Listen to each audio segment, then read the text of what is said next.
Hello, this is National Chess Master R Rats. I'm giving a simul at chess.com. Having a little trouble getting these things started. Apparently, I need to be you need to be on my friends list so I can find you. Anyway, one guy's a late entry, added me to his friends, and I don't see him yet. I don't see him here in the window. I left one more message, and it's too late now. I can't go back and switch because I'll break the video anyway. These moves have been played. I was trying. I'm just kind of experimenting a little bit, going out of the normal King's Indian attack. This becomes something like a symmetrical English. But here, Black's lost a tempo with knight f6. So all I do is I just develop here, and we'll see how he responds. And let's see what's happening here. This is kind of becoming, if I play d5, it'll be like a King's Indian defense. Actually, let's see. Or probably in theory here. I'm going to put some pressure on the knight on f6 with bishop g5. This threatens to, some cases, to exchange on d5 and plunk a knight on d5. Okay, we got a friend add. I accept all friends. Okay, let's see.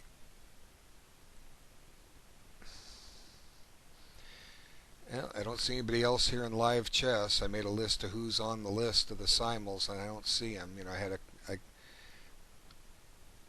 sent this one guy a challenge, Pedro Alexander Soares. I think I sent it twice, and you're not answering. So you can't play. It says here idle. I'm not going to change the screen, but to show it, but it says that you're idle. So, you know, you wanted to play in the simul, you weren't on the list. I sent you a challenge because I had an extra board and you didn't answer. So, anyway, you can't play me if you don't accept. Okay, so maybe it's only going to be a two-board simul, but we'll see. Okay, so now e5. This is kind of like a Maroczy bind with colors reversed. Let's see. The idea here is that I prepare to play a3, b4 at the right moment, and then break the center open with d4 later. That's how you break the Maroczy bind. Let's see, got to watch the time. 40 minutes here. I waste a little bit of time toggling back and forth before I started the video. Okay, so both games are basically dead even. There's no advantage. There's no disadvantage. Let's see, where's that one guy? Why doesn't he come to live chess? You got to come to live chess if you want to play me.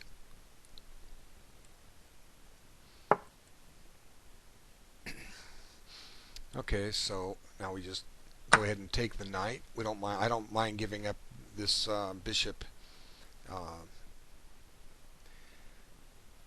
There's a general rule I've mentioned in other videos. Acquiring the bishop pair usually comes at some kind of loss of tempo,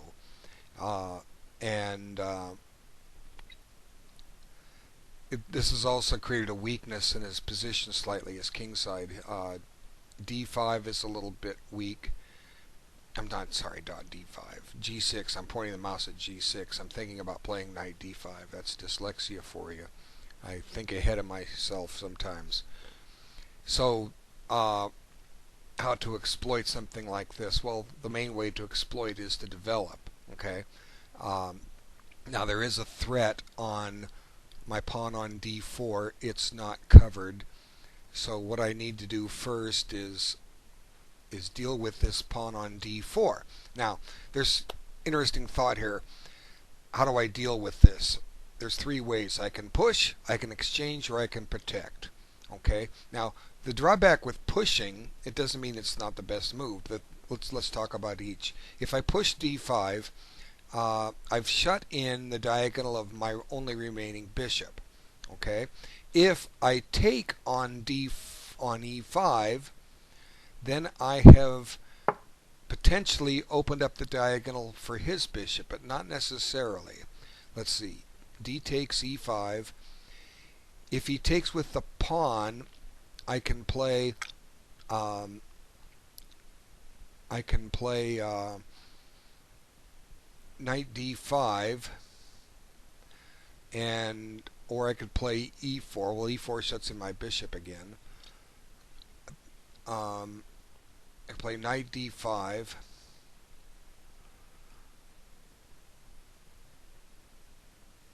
But let's see.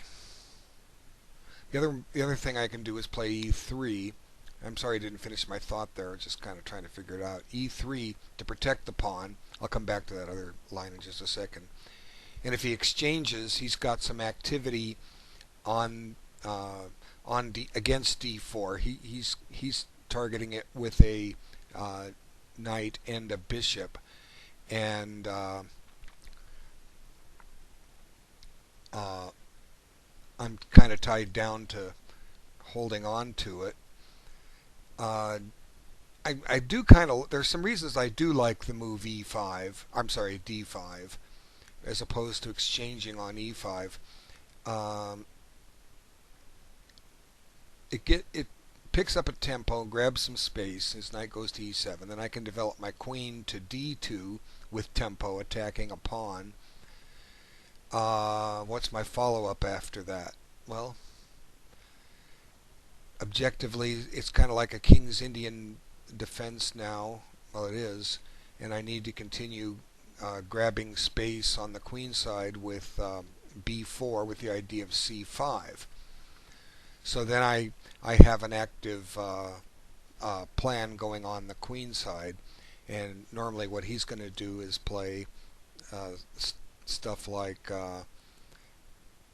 does the guy ever show up? Nope, he never showed. Well, you can't play me unless you show. He posted in the thread. He thought he was too late. You weren't. I tried.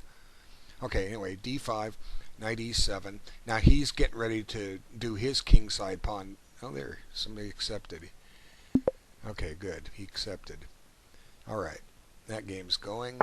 Okay, so let's get back to the one I was looking at. Now, oh, wait. Let me come back to that. Okay. I'm going to come back to this game in a moment. This is a peculiar move, h6. It's a weakening move. It doesn't really do him any good. It doesn't develop a piece. I wasn't planning to play bishop g5, so in effect, I have gained a tempo. So what I'm going to do is just develop and prepare to break the position with prepare to eventually break with a3, and I'll disguise a3 b4. I'll disguise it by playing bishop d2. Okay, so let's see my move here. Okay, now let's get back to this one. Oh wait, no, not that one. This one, yeah. Okay, so let's see. d5, knight e7. For him to get his kingside attack going, his bishop's in the way. He's going to have to drop it back on his own, although I may help him with it. But let's count the moves. 1, 2, 3. He's a ways away from getting it going. And I'm used to this bishop being a poor piece in this opening, so I don't mind bringing it back to that status if I can get my queenside expansion going. I don't like activating this bishop by making an exchange because it's a crummy piece. By committing with bishop g5, I've already committed to trading off that bishop for the bishop and giving myself an extra knight. So I'm going to go ahead and play d5. Okay, what's happening over here? He's still in the opening. Did that guy ever show up? I really don't want to play 4 games, but if I have to, I will. Well, he didn't show up in live chess. You're not there. Okay. Castle. I've run into this formation many times. Okay, so here I have 4 minor pieces developed and I've castled. He has 2 minor pieces developed and he's not castled. So now he's going to have to catch up in development, but I'm going to be playing a3 and rook b1 and maybe knight a4 and b4 to get b4 in. Or I might put the knight on b5. That way I could redeploy maybe to a3. No, I can't go to a3 because I have a pawn there. try to think about where you want this knight. I'd like to get this knight to c4. That'd be a nice square. But I'm not worried about it. Let's see what he does. Okay, knight e7. Okay, now let's see. I have to be somewhat careful if I in my preparation for b4 because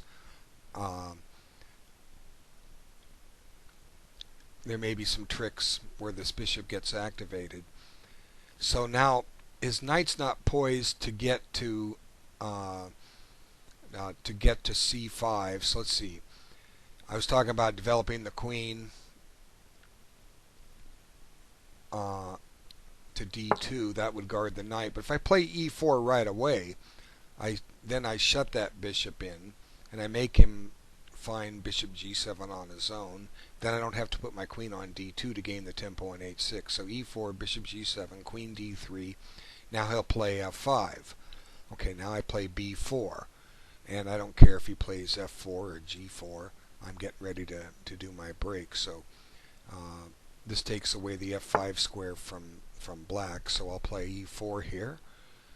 And let's see, let's get this game going. Bishop g4, I don't mind that move. Okay. Okay, bishop e7, so now I play a3, all according to plan.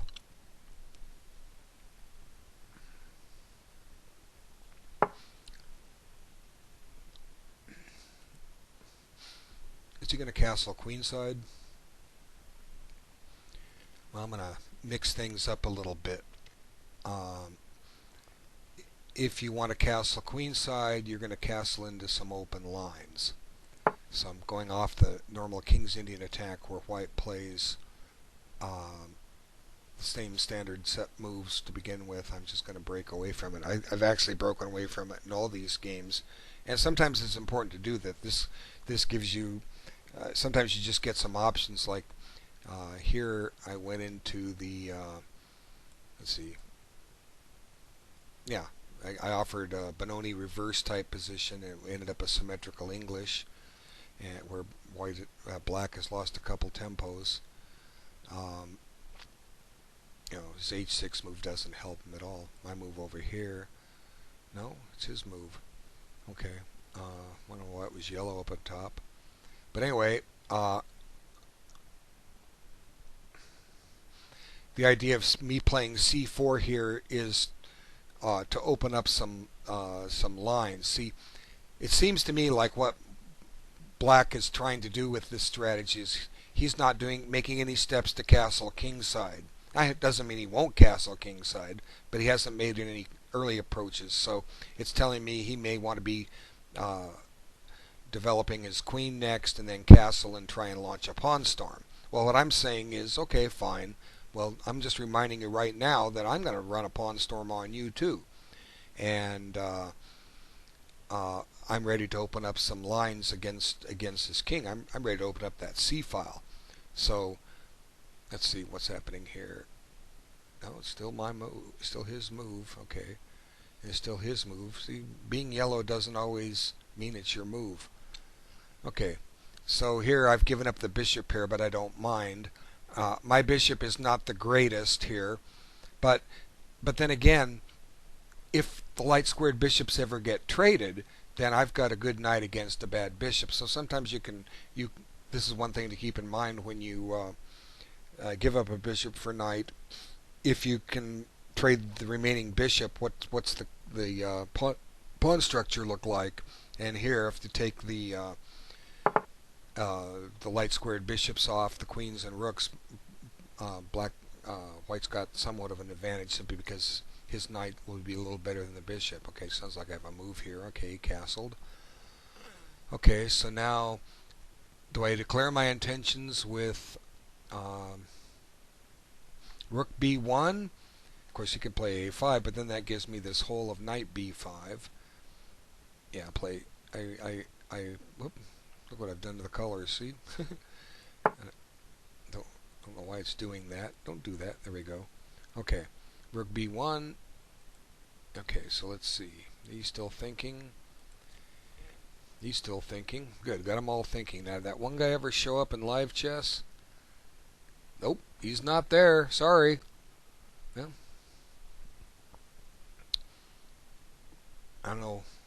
why, but you should be there. You know, you're not in live chess. Okay. What kind of alert do I have here? I don't know. Anyway, um, chat friends.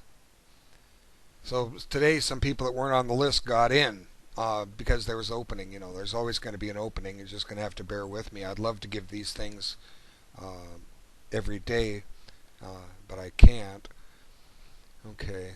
Um, so that we've got three decidedly different games going here. Um, this one is earmarked for opposite side castling, but it doesn't have to be. Okay. Okay, he did play queen or bishop g7. Now, like I say, I have the square d3 available for my queen rather than d2. What's the difference? Um, d3 keeps the d2 square open for a knight in case I want to put one there. Uh, Now he'll probably play f5 here, which is fine, and then I play b4. Now if he takes on e4, I get a nice outpost for my knight, and on e4 that's can't be driven away by a piece. So here, by giving up the bishop pair, what have I gained? Um, I've got a tempo and a half in development. Where did that tempo come from? Well, the half tempo comes from the fact that white's on the first move, and the full tempo comes from the fact that he has spent time with h6, and the bishop retook and came back. You know, I did spend a tempo taking on f6, but he's dropped back with his bishop. So a tempo and a half isn't much of a development lead, but it is something. Now, what could he play here? He could play a5 to forestall me from playing b4, but I'm not too worried about that. That immediately yields me the b5 square, and I can plunk my knight in there. I would give up the option of it going to e4, but can't have everything you want. I can also play a3 and prepare. Prepare b4. He could play a4. Okay. GP Bernardo wants to be your friend. Accept. Okay, I accept all friends requests. Let's see. I'm getting close to 400 friends here. Okay. Anything happening here? Nope. Okay, so he chose to play e6. Do I have another friend request? My goodness. Okay, so here we go. We accept them all. Okay, so anyway, just kind of flicking around here. Rook e8. Okay, so now I can't play b4 yet, but I can play.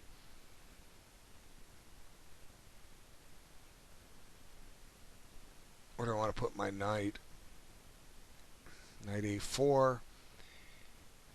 Let's see, if he plays b5, my knight comes back and I'm tickling b5.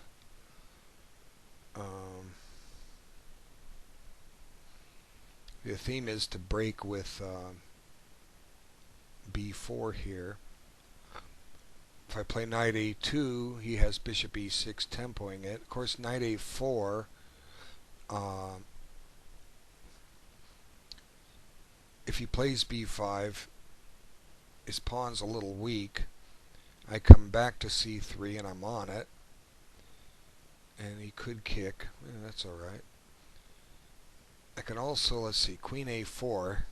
That prepares b4, because on a wholesale exchanges he would have to give up 2 minors for the rook. Let's see, a queen a4.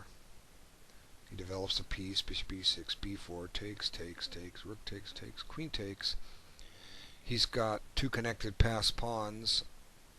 I've got the outside pawn majority. I mean, the kingside pawn majority. It'll be tough to win that. Of course, one drawback with him playing b4 or b5 is this long diagonal opens up, and then probably a trick with knight takes e5. So I think simple and thematic is knight a4 here. Queen a4 could just run into some trouble too with bishop d7, and there's some potential discoveries. Now that I'll stick with this move because it prepares what I want to do, b4. And if he plays a5, I'm probably going to be able to get b4 in anyway pretty quick. Okay, what's happening here? Okay, f5 is expected. I thought a5 was an interesting move, but I play b4. Okay, now I got to come here and do some things. Okay, what do I need to do here? Well, I need to develop, right? Just like I always say. When you don't know what else to do, develop. I've got an entire queen side that needs to be developed. So let's see. I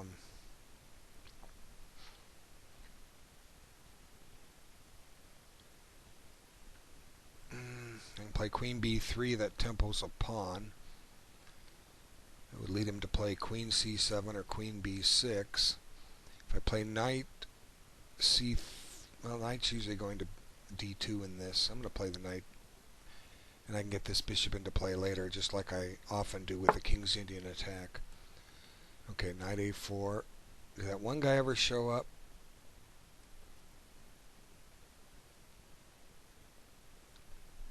Oh well. Anyway,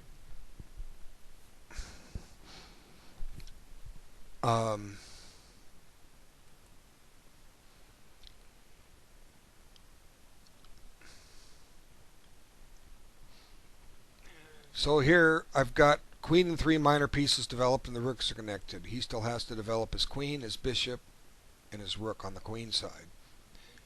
We could argue to some degree that these rooks may be developed if this a file opens up.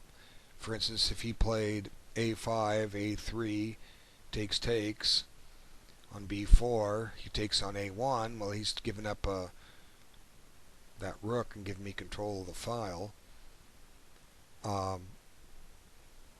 Game's about even. He played it. You can't play that move. Okay, there's tactics. Okay, knight takes e5. I'm on this.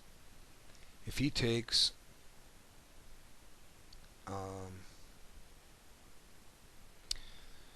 let's see, how do I want to do this?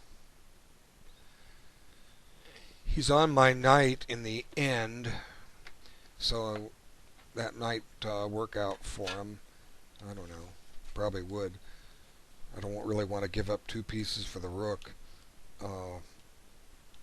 Did that last week in a winning, or last time I gave a simul, I picked up an exchange out of this and fell asleep. And okay, so before we conduct any operations, let me try to give an example of how you should treat a position like this. Okay, because eventually when you play, you're going to get a game like this. The first thing to consider is development. Okay, before we think of the tactics, let's look at the development. Black has not developed his queen side. His queen bishop, his queen, and his queen rook are all still at home. Okay, I've developed everything except for my queen. Okay, everything. Now, it's true that there's some tactics here, but do I have to make the tactics this move? And until we analyze, we don't know, but the answer could be that I don't. I don't have to rush to try to accomplish something here. See, the other thing too is I have time on the clock. Okay, I have 35 minutes. Now, normally in a tournament game at this point, I'm going to have over an hour.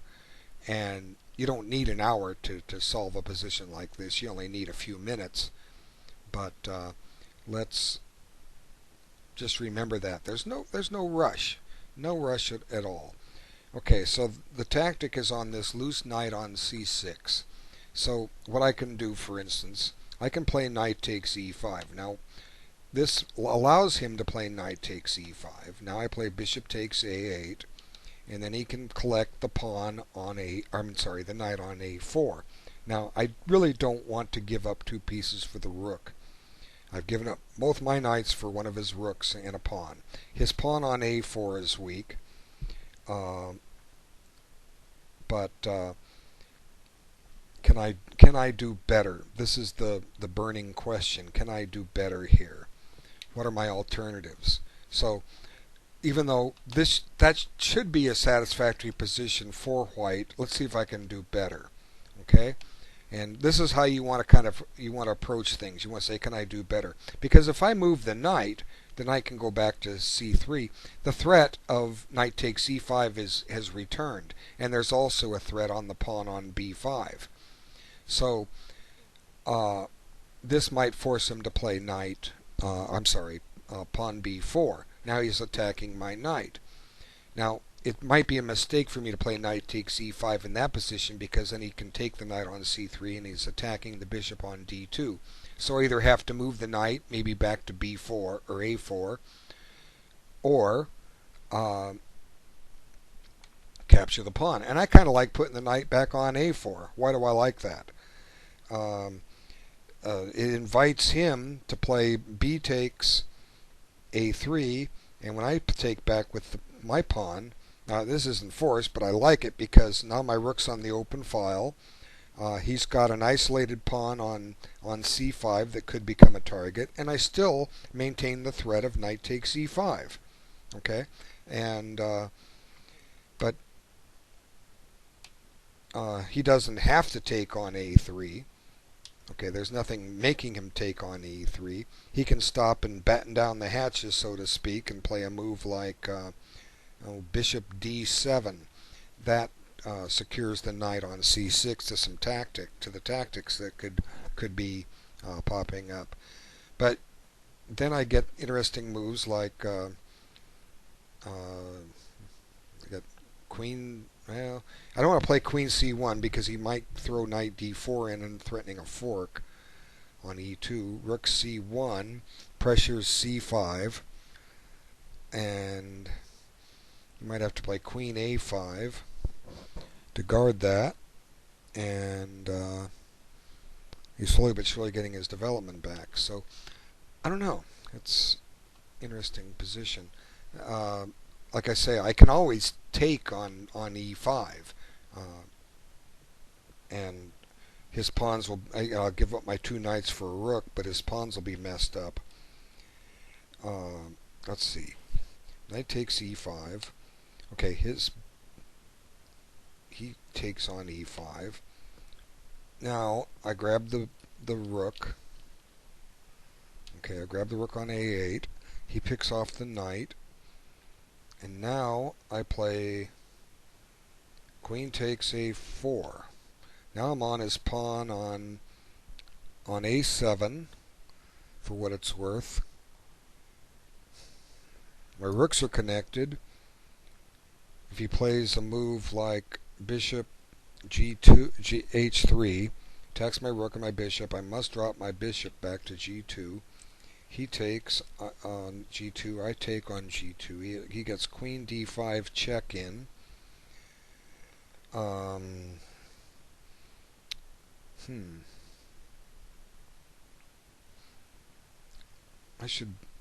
I have 7 pawns, he has 5, and he still has a problem on a2. I'm going to play it. I messed one up last time, but I'm not going to mess it up this time. Okay, I'm just going to take it. Now let's see what's happening here. Bishop d6. Okay, so can I play e4 now? e4 takes.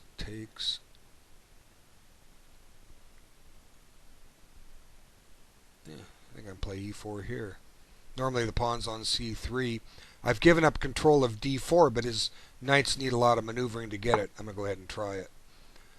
Okay, so g5 as expected. So now I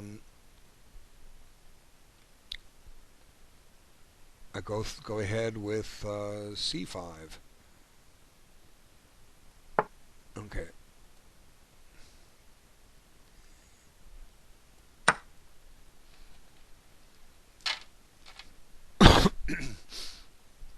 So, yeah, all expected.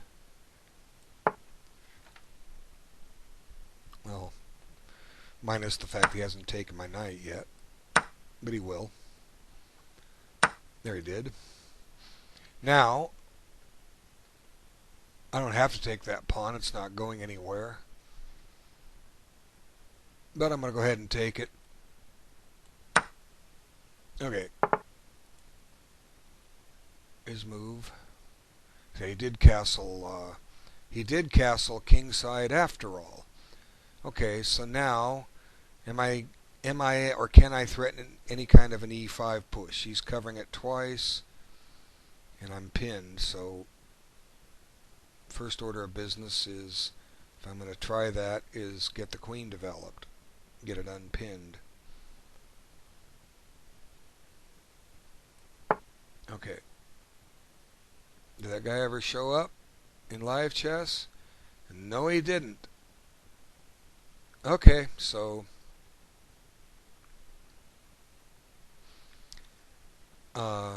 time, I have 37 minutes there.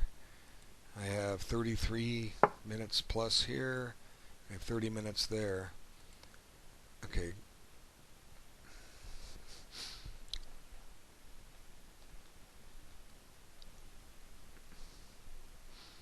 I'm going to play rook e1. This clears f1 for a knight and threatens to play e5 and invites him to play e5. Shutting in his bishop a little bit, giving me some pressure on f5.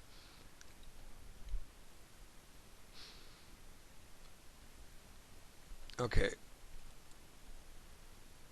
So let's see. 31 minutes there.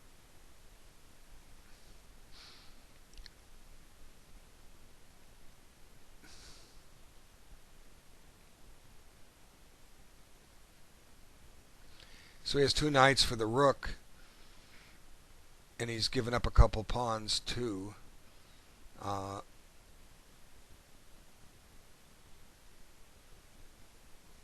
It's gonna be a tough game.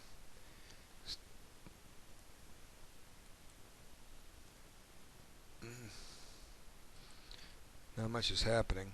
You know, you don't just go and win games in 10 moves. You know, even against low-rated players. I mean, I'm a low-rated player, at least in standard, and the reason I'm a low-rated player is because I lost 17 games on time. But anyway, point is that when you hit the 1400 level, you're not going to lose games in 10, 15 moves. You're simply not. Okay. And I have to work on things here. Now let's see. What could I do? I could play b4 here.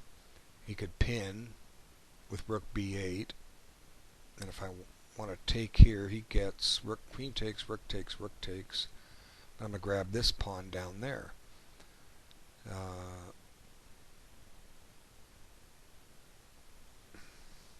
can live with that. Okay, so b4, pawn takes, bishop takes. Inviting him to play bishop takes, then my rook takes, and I get my rooks activated. So my only weak square is e2, and he's not really poised to hit it. He's got a rook and a bishop in the way. So he's catching up in development. He's just got his development complete, but I'm ready to strike. So now is the time. Okay, what's happening here? He took, which I don't mind. I take with the pawn, renewing the e5 threat. Okay. Knight g6. Where's he going?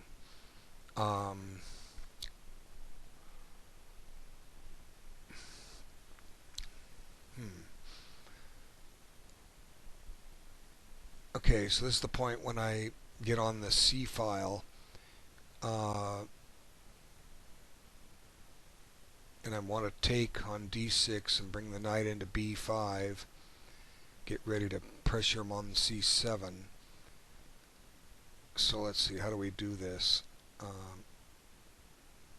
Rook c1. If I take, you can always take with the queen, but I don't mind that so much. Which rook to go to c1? That is the question. I think this is the right rook. And if he plays a5, a3 takes, he can come down here and pin. I don't know. It's a good question, which rook.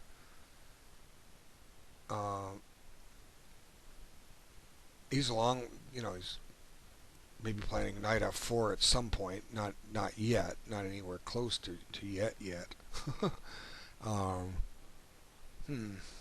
rook ac1, a5. I can take, and he can't take on b4 because I was wishing to have gone c7.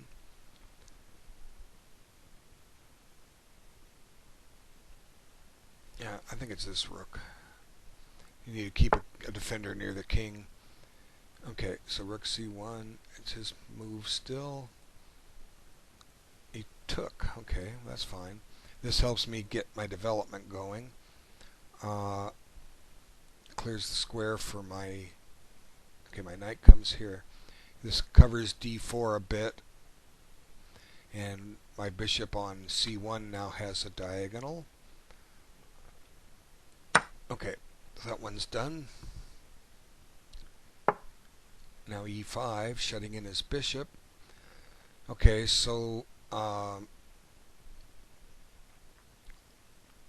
can play knight h4, and if g6, I can play bishop h6 with tempo. He moves the rook. I swing this rook back to rook a to d1, and if he plays knight g4 attacking my bishop drops all the way back to c1. I've done that maneuver many times. One drawback with having this pawn on c4 is he has a bishop b4 at his disposal, for what it's worth, but this knight really doesn't have much scope right now. And even if g6, it even has less scope, but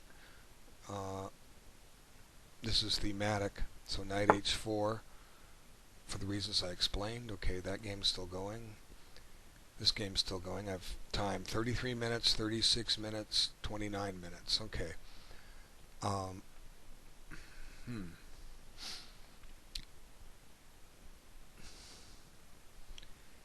And I guess that man never showed up to play me. He's not in live chess. I don't know what he wrote in the thread. Told him to add me as a friend, and he did, but he didn't come back to live chess. His last post I saw said, "I think I'm too late. It started." No, you weren't too late. I tried. Okay. I don't really... I hear a click. Must be my move. Okay, he took. Now I take with the bishop, because I want this line opened up. Because I have a rook on it. I take with a bishop. Okay.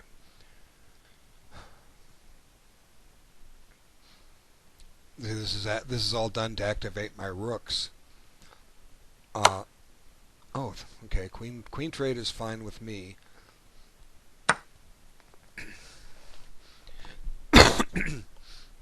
Why is a queen trade fine with me? Because I'm going to be able to reach a position where how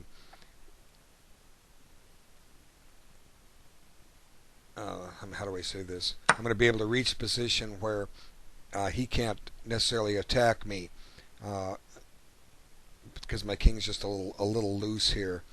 And that's how I lost a game last week, or last time I gave a simul.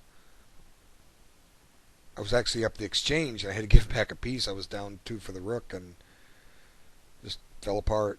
One of those games, trying to play a simul, and somebody blunders, and I go to sleep. So he's got 2 knights for the rook here, but now I just solidify everything, and he has no entry points. D3 is my only weakness, and that pawn's going to D4. So I have a rook and 2 pawns for the knight. So he's got some compensation, but not a heck of a lot. Uh, okay, it's still his move here. Still his move. I got him thinking for once. Usually these guys are playing smart, I think. They're taking their time. Let's see. He spent 7 minutes plus the increment on this. 450. Yeah, okay, so he did play that at g6. Now, like I say, I put the bishop on h6. This is to clear the c1 square for my bishop. Now, if he plays bishop b4, this rook will just go to e2, and I'll kick his bishop out at the right time.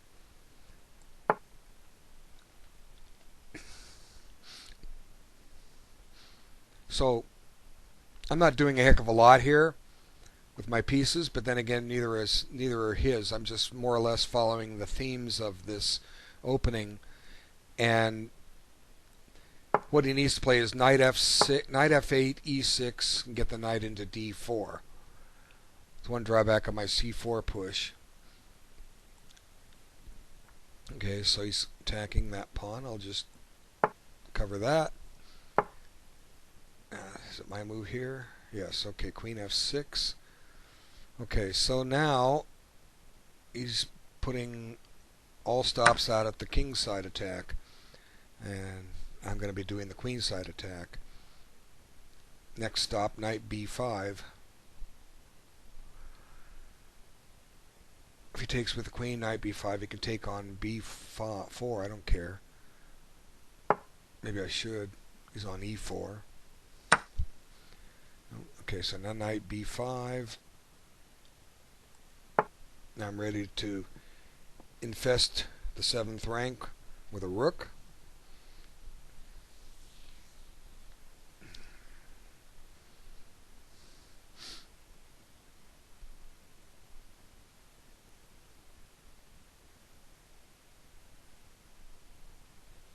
Now if pawn takes e4, f takes e4, queen takes e4, bishop f5, where's my queen go?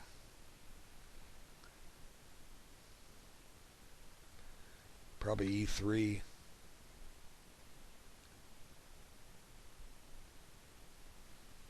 Seems to be safe there.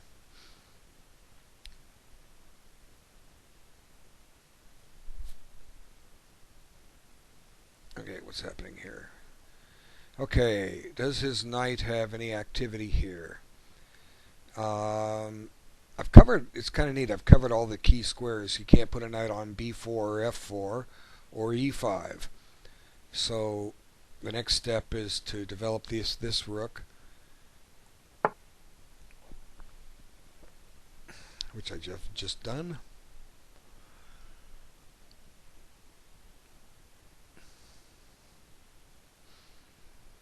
Now c5 is a good place for a rook.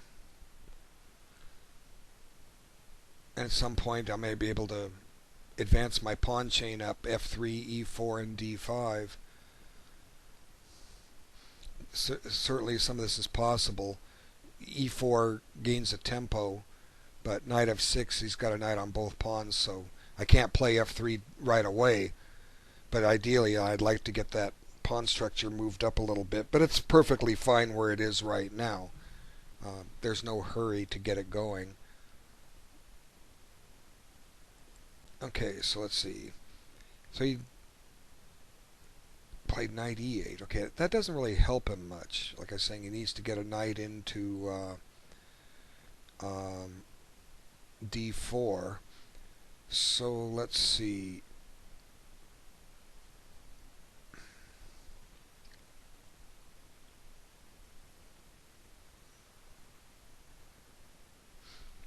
This is the kind of position where I could play bishop h3 and try to trade it off for this knight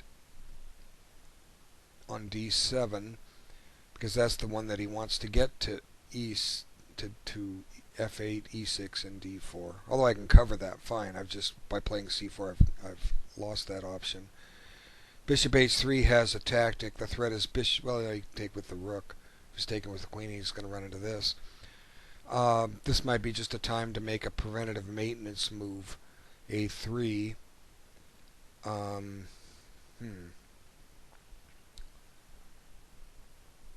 A3 just takes B4 away from him.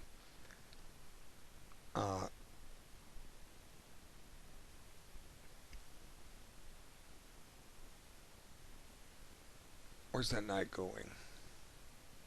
C7 to E6 to D4, maybe. Could also double up my rooks on the D file. Rook D3. Now he has knight C5. Yeah, A3 is a good preventive maintenance move. But then again, I like to get this bishop into play. I don't like H3 so much. But where else is it going to get into play? Unless I can get a C5 push in and get it to C4. Maybe that's the only way. I'll give it a try and see what happens. Okay, so now he's blockading on D5. Okay, knight back. Okay, now F3 doesn't work. He takes on E3. If I play E4, where does his knight go? It goes to B6 and it blocks off the file. But then I can play D5 and my pawns are advanced.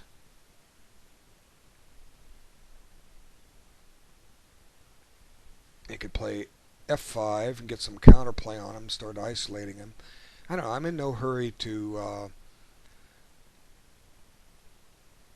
run those pawns yet. Let's see. So saying earlier, the rook getting to C5 is a good square. I can gang up on the pawn on A7. Rook B8 check forces his king to H7. And then play rook C5. The idea is to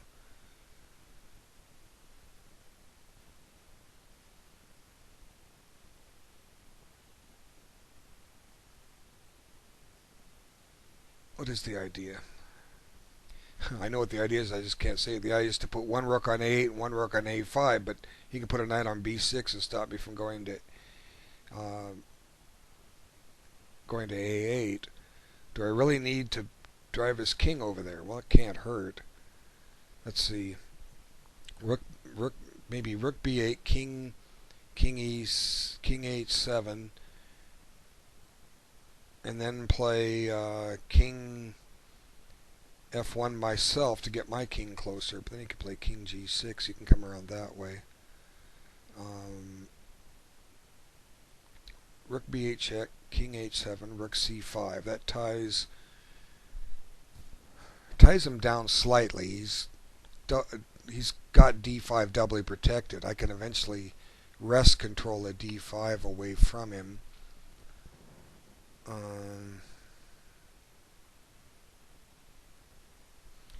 just like the idea of putting his king on the side and my rook's aggressively posted. Okay, so rook B8 check it is. Okay, so what? He played A5. Okay, well, that's fine. Suppose I redeploy this bishop now. Let's get him on C3 where he's attacking a pawn.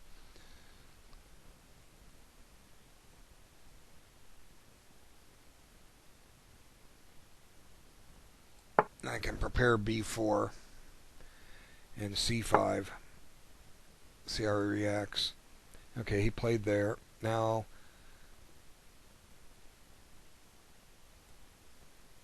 I'll put this rook on C5 just simply because it looks like my rooks are so well placed. Okay, he did take there. I guess my response is obligatory. Okay, so I had to take back the pawn. I'm getting ready to penetrate on the 7th rank. This is all thematic. These things have been seen many, many, many times before. So where do I put my queen? I think I was thinking E3 is the safest place. keeps an eye on A7, keeps an eye on F2 and F3.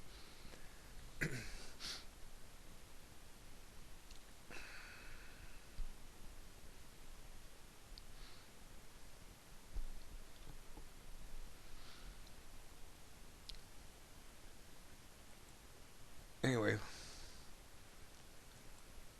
what do I have? 31 minutes here. Okay, 31 minutes here, 34 minutes there, 28 minutes there. Okay, I got plenty of time. They're taking their time too. He came late. He's got 39 minutes left. These guys are good. They're taking their time. You want to take your time. You know, you're trying to play and visualize a game. Okay, so you hypermodern. He put both his knights back on the back rank. Okay, he is planning to play what I've always said he should play is get a knight to e6 where it can watch d4. So I have to cover that. Well, the way I'm going to cover it is I'll play b4, and if he plays knight e6, then I'll play bishop c3, which stops a knight from coming to d4 because he's going to drop a pawn. And then I will play my knight to f6 so that he can't. So b4, I'm giving him control of the A file, but I don't care about that so much. Okay, his move.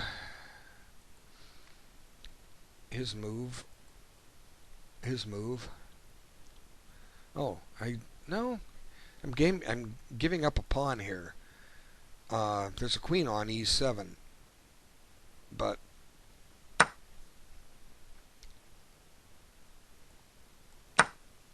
I'll get some play. I'll pick up the pawn on b7.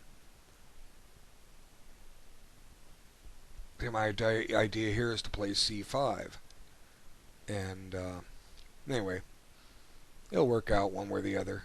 See, I forgot about this queen.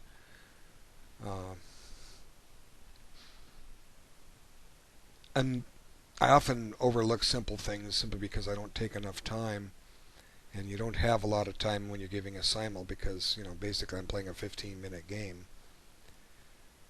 So it's probably better for him not to bother to take that pawn, but to play his knight e6. And I think that's better. But I could play c5 in response to that, let him tempo me, and he took it. What am I missing? Oh, he's going to stay on the rook on e1, rook b1, queen a5 stops, rook takes b7. But I've got some pressure here. I've got some open lines. Let's see. Wait. I don't have to play that yet. Of course, you can always put the queen back on e7 when it's all said and done. Don't mind dropping the pawn. I'm going to get my pieces active. Let's see. Queen e7. Then I play c5, which... Oh, he just goes and attacks it. I'm liable to go double my rooks. Yeah, I want to double rooks. I don't want to trade rooks here. Okay, so...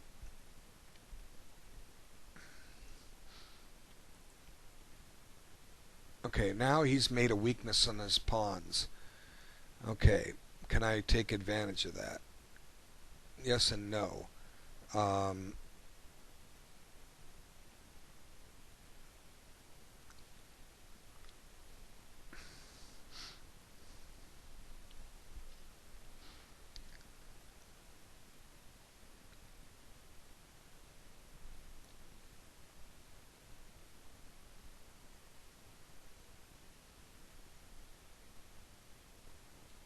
If my king were on e4, well, he's got d5 covered.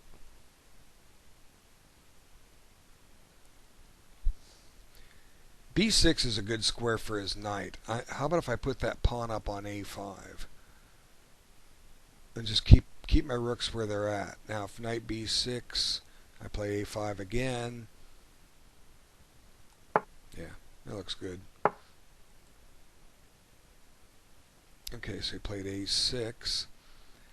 So now the question is, okay, knight c7, rook c8.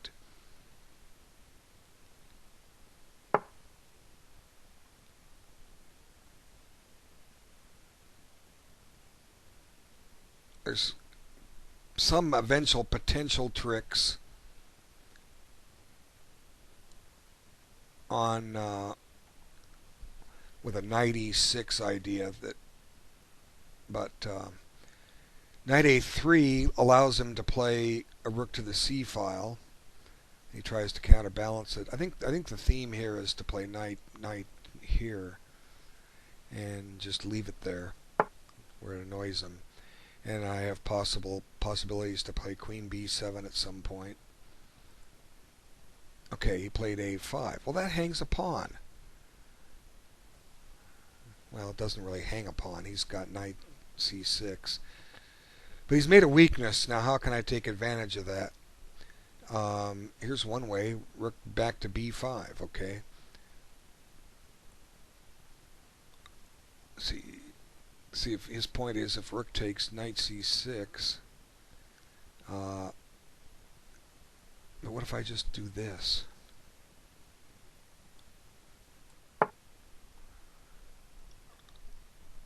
What does he have? Okay, queen e7. Okay, so now things have clarified a little bit on the queen side. He's got a weakness, b7. I've got open lines. How can I take advantage of those? Knight goes to e6 into d4. That's his objective. Well, one way to stop his knight from going to e6 is to pressure that pawn on e5. Queen c3 allows rook a3. Queen b2.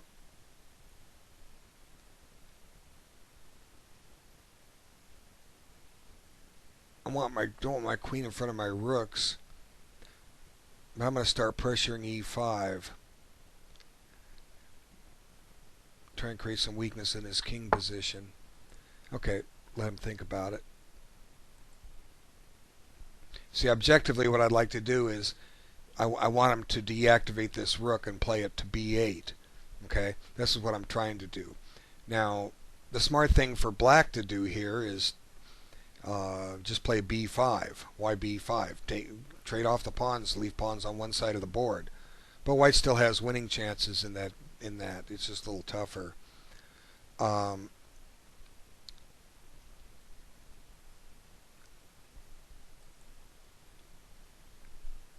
See, here's an example of, you're trying to get something out of it.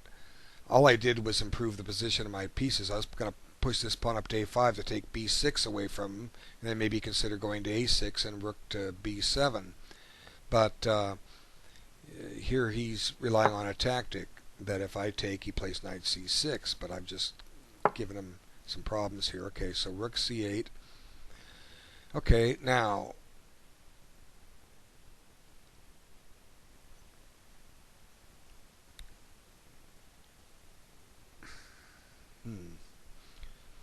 queen b6. I mean, I don't really need to eat his pawns. Just got to watch out what's happening over here. How about if I play knight d2 here? The idea of knight d2 is to bring the knight into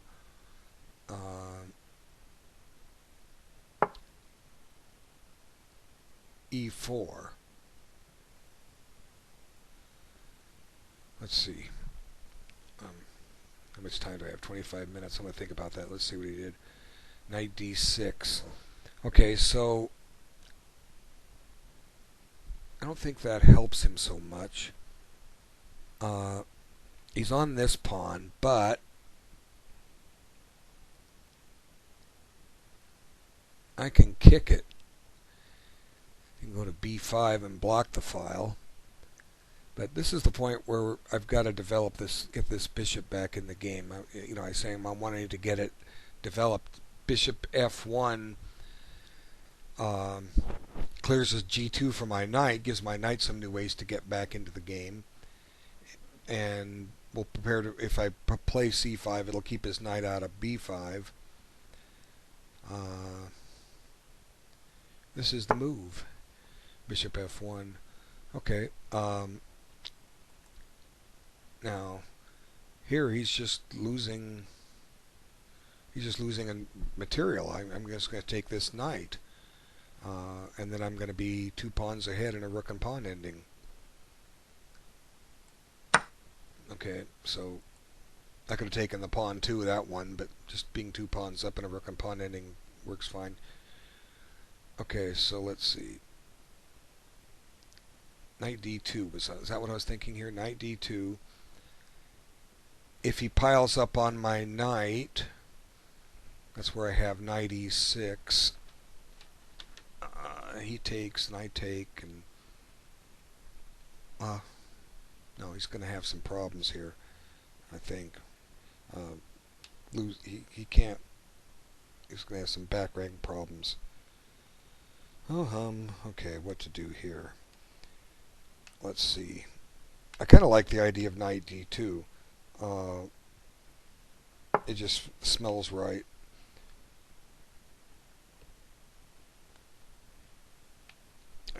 Notice my knight doesn't really have a retreat, but I'm not worried about that. I have all kinds of ways to get it out. I can push pawn to b5 here, just for an example, for the theme. Pushing the pawn to b5 accomplishes. If he takes it, I can, if anything, I can get the knight out by taking back. And the other point is, if worse comes to worse, I can always shove the pawn to b6 and secure the knight. So these are just some themes that you want to be aware of if you're learning how to play.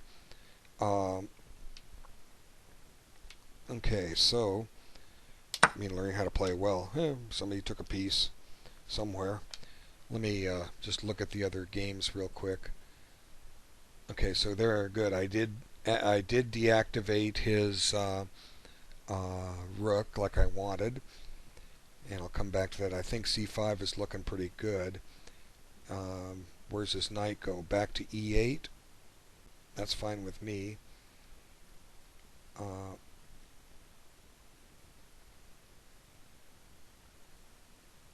Then I pressure e5 with knight f3.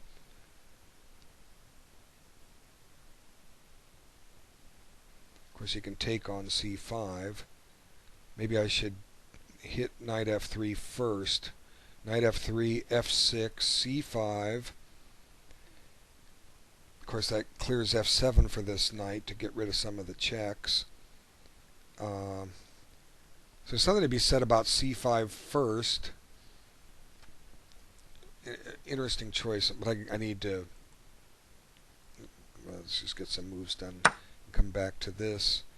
Now he's got a passive rook, and I've got 2 pawns.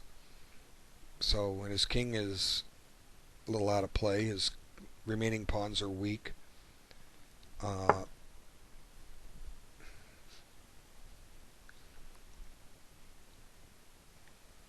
I play e4. The idea is to play rook d6 check.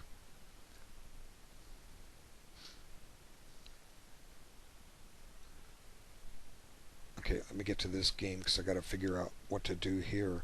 What have I got? 20 minutes? That's plenty of time. Okay, so let's see.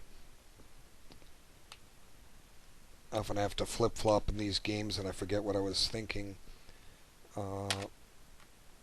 Let's see. So knight d2.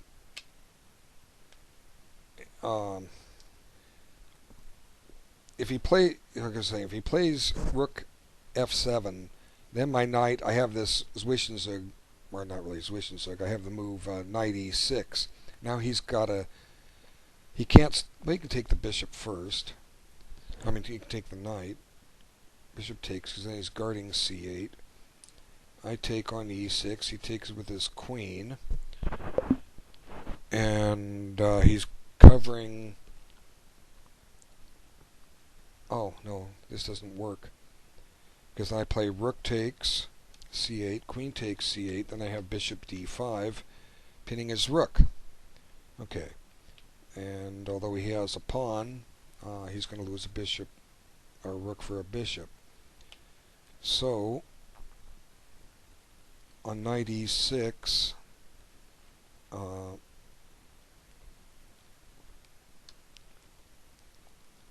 he can play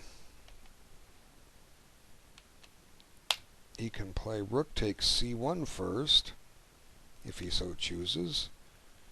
But this, like I say, this gives me some back rank pressure. Maybe I'm wrong. Now, bishop takes e6, d takes e6, queen takes e6. Now I've got this great alignment of on the a2 g8 diagonal, but no way to get my bishop on it unless I can find a little trick. Let's see.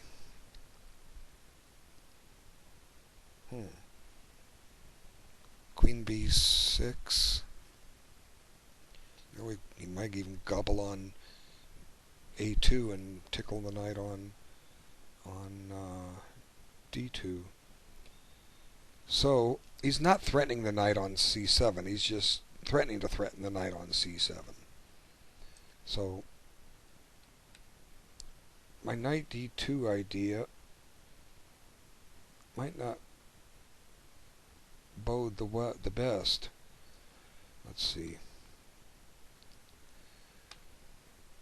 Sometimes I sit there and I try to force something to happen. In other words, I know I can't do it, but I spend clock time trying to prove I can do it. And then finally I give up and say I can't do it. But you never know. Sometimes you can do it. And that's happened too. Knight d2, okay, rook f7, like I say, he's threatened to threaten my knight. Well, I can always play queen b6 in this case. Okay, then he brings his queen back to e7. Now I have knight e6. Now I'm on his rook again. So he plays bishop takes e6, d takes e6, queen takes e6, and we have the same theme. Rook takes c8. Oh, no, it still works. Rook takes c8, queen takes c8, bishop d5. Kabang. Okay, so rook f7, I play queen b6. You know, I was rejecting queen b6 earlier, simply saying I don't really need to go threaten that pawn, but at the right time I do, I guess. Let's see. So knight d2, the whole idea of knight d2 is so that I can play knight e4. I want a knight back on that square. And so why do I want a knight there? Because it's a good blockading square. The knight's got some power. It tries to trade off his crummy bishop. His good bishop. Okay, so knight d2 it is. We'll sink and swim on it.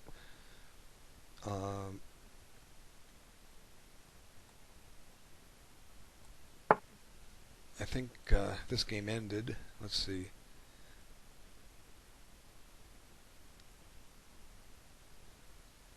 Did he resign?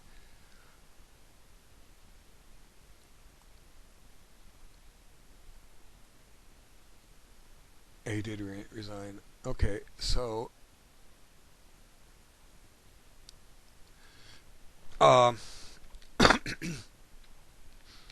this game is over. I can close it. Thanks for the game. Okay, now, so my move here. Okay, b8. What have I got left? 22 minutes. And I have 16 minutes there. He has 38. He's not moving very quick. Okay, back to this game. I was saying, trying to remember the order to do these things. So I can force him to guard the e5 pawn with f6, but that creates a square for his knight on d6. So if I kick the knight on d6 with the pawn first, where does the knight go? Well, it goes back to e8, right? If it goes back to e8, it doesn't have a great deal of mobility there. I've activated my bishop, which is fine. And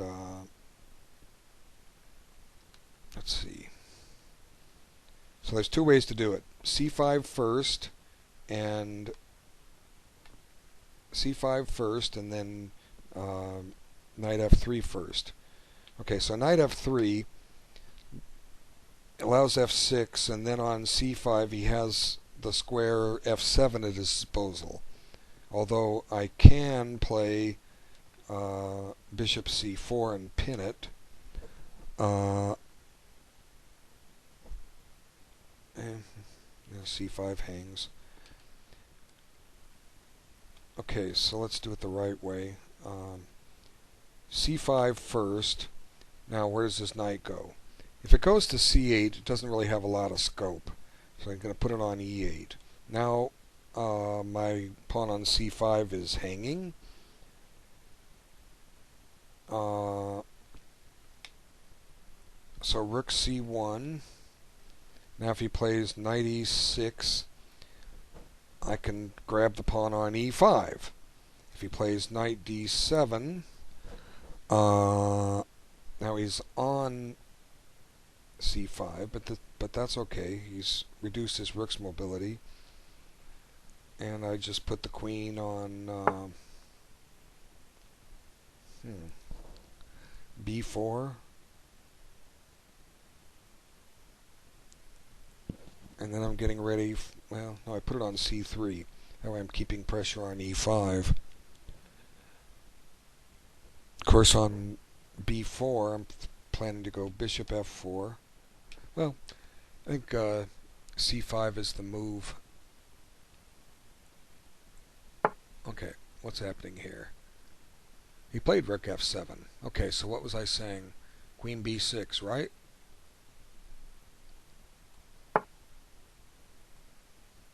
Okay, now knight back. Now queen c3, right? Usually I don't play this quick, but I'm going to in this case.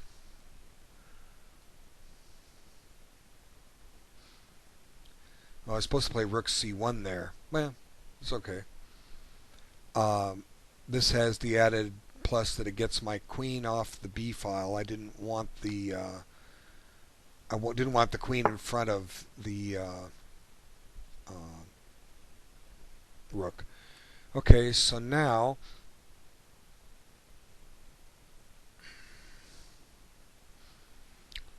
he's allowed me the check.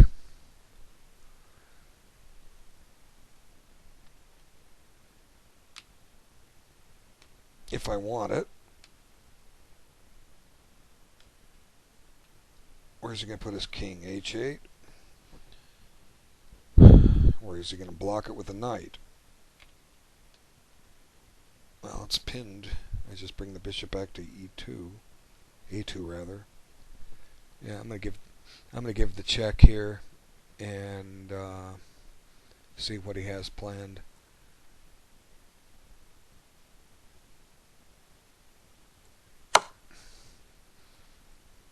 Okay, queen b6.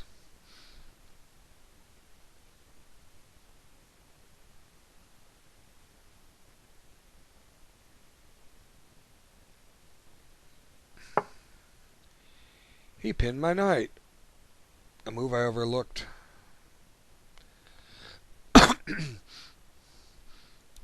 let's see. I have the cute move knight a8. Or do I?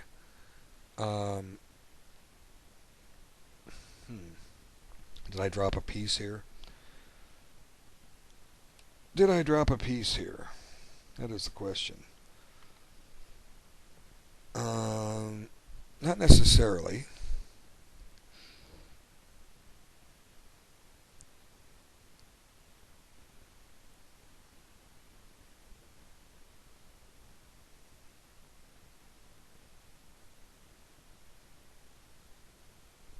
Usually white shouldn't be dropping a piece like this when white's infesting the black queen side.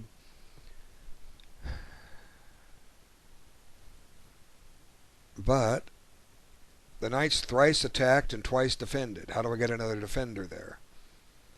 The answer is I don't. How could I miss such a simple move? Okay, I've given up a piece here. What can I get for it? A couple pawns. Okay, I'll take a couple pawns. That's all I can get. Okay, now the trick is bring this bishop back to a2.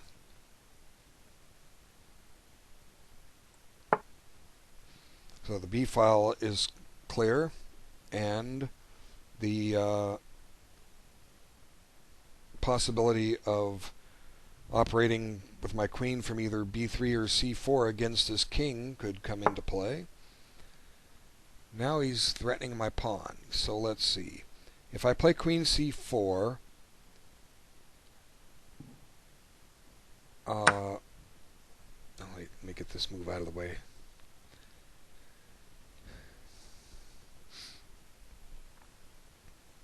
So I take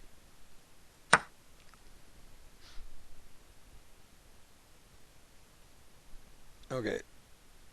What time do I have left there? 16:29. So let's see.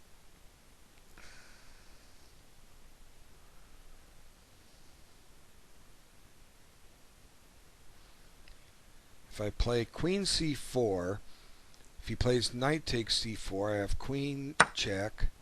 His king comes out. Wow. That's my move over here again.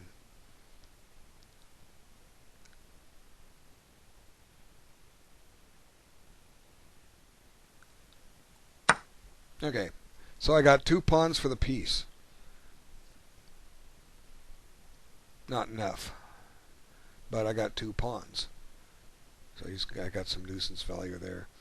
Okay, let's figure this one out.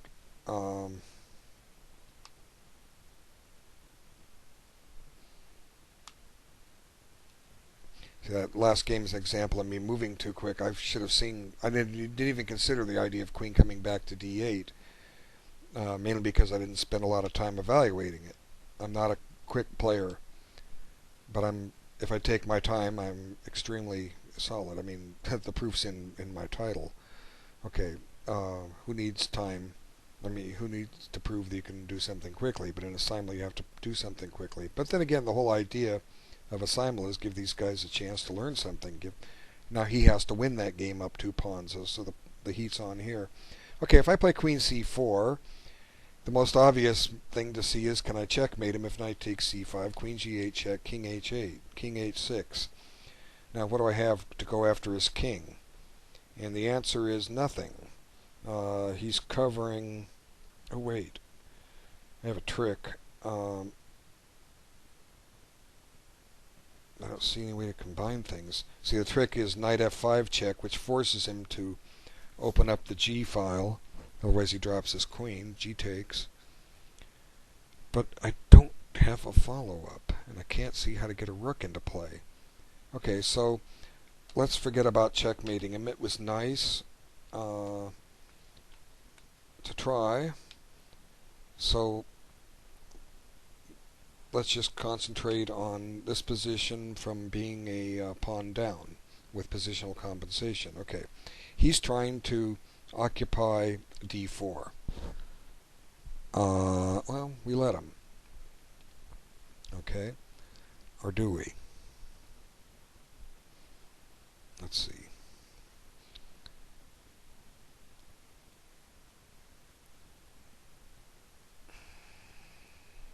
I can take his critter. Knight, bishop takes, queen takes. Now his knight on uh, e8 doesn't have a lot of scope. I play rook b6, knight c7, and then rook eb1. And he can't play knight b5 because rook from the first rank takes the knight on b5.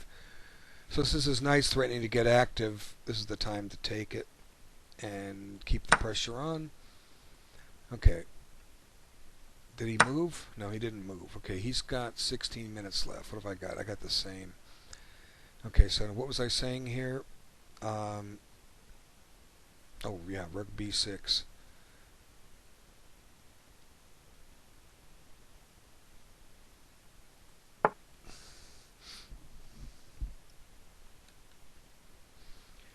Let's keep the pressure on him.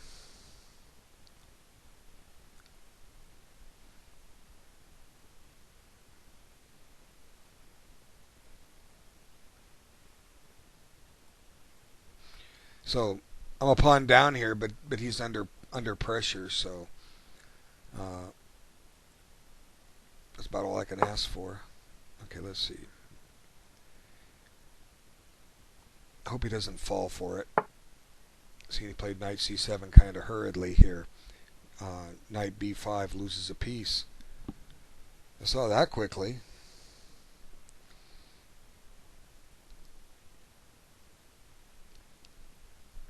The question is, will he?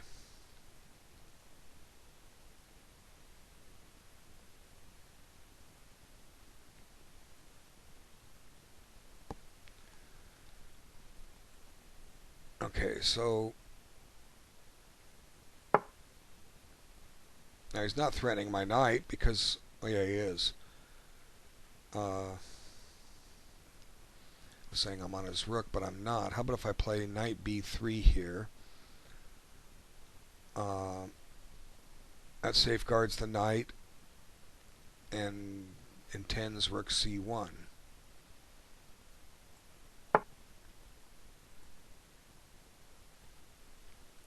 Okay, 2 games left. Can I win them both? Will I lose them both? I'm down material in both. But the hardest games to win are winning games. Believe me. You have to work, and so I'm going to do the best I can to work on these games. See, it's only losing from a materialistic point of view. Black's got some serious problems here. His last move's a blunder. He's overlooked the fact that I can chop on b5. So does he have to play queen b8 or c8 here to hold his pawn?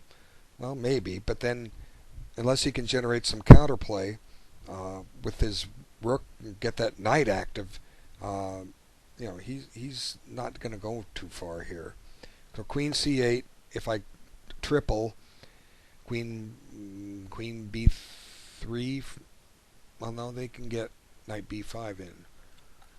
But anyway, queen c8. That just deactivates his queen. I'm liable to play. I'm liable to find something good here to break him open. f4. Counterplay against his king.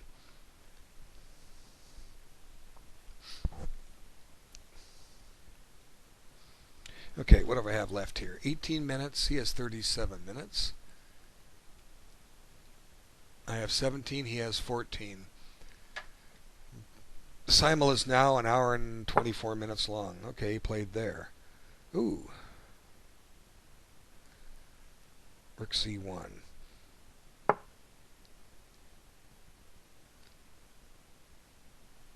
What if I play rook c1 here? If he play this is interesting. Rook c1. If he plays queen takes c1 check, I'm in trouble. That does it. Okay, so time to go collect something else here. Let's see. Get all the pawns I can. I'm on his knight on g6.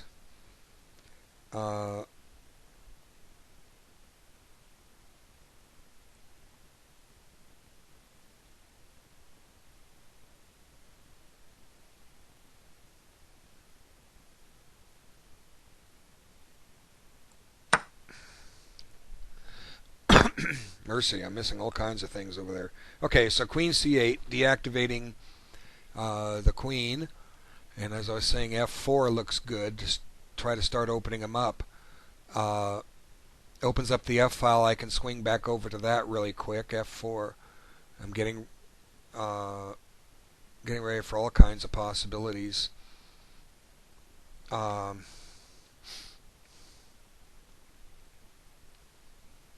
If he puts his knight on b5, that gives up the possibility of a knight going to d5. I'm threatening to win a pawn. F4 threatens pawn takes, queen takes, check. So F4 it is. Keep him busy. He's playing a little too quickly. Okay, so let's see. I now have going to have 3 pawns for the rook. That's what I'm going to have. Okay. He played there. Well, I could probably sacrifice the exchange here. Let's see. Rook takes. Rook on 1 takes b5. C takes b5. Pawn takes. Now, if he takes with the pawn, my queen takes with check. Gosh, he's so exposed here. Queen takes e5 check. Okay, he can go to h6, which is probably going to be fatal. He can go to g8, and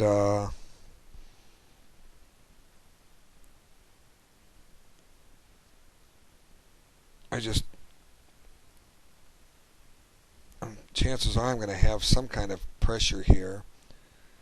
He's just all tied up.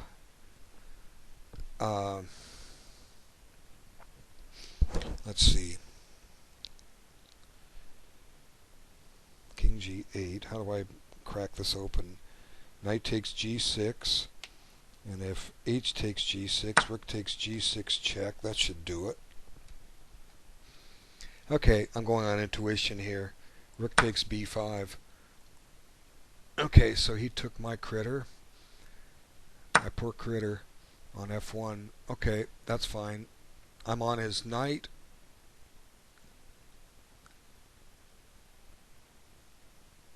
He's got to deal with it. And I've got passed pawns. And I got a knight on b3 that's going to try to hop into c5 here.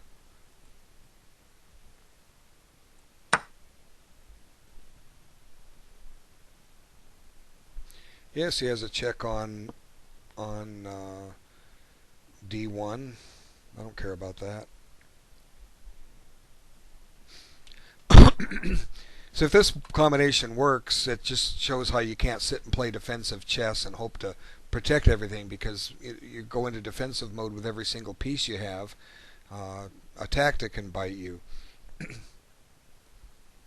So here the theme was open up the 6th rank by giving up the exchange on b5, and we'll see momentarily whether this was sound or not.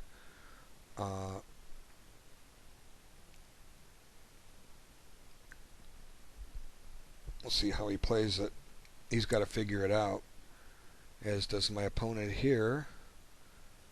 He's down to 12 minutes. I have 17. So let's see.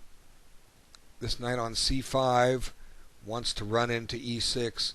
He can start collecting pawns, but I'm going to get some play here. What does he do? King h7. I play knight c5.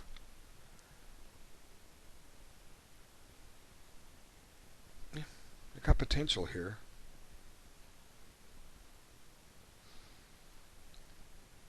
Three pawns for the rook. Not much, but his king is exposed now. And that's what I've got. Okay, his move here.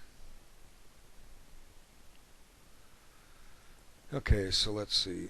Interesting. I'm behind material in both, but I have attacking chances in both.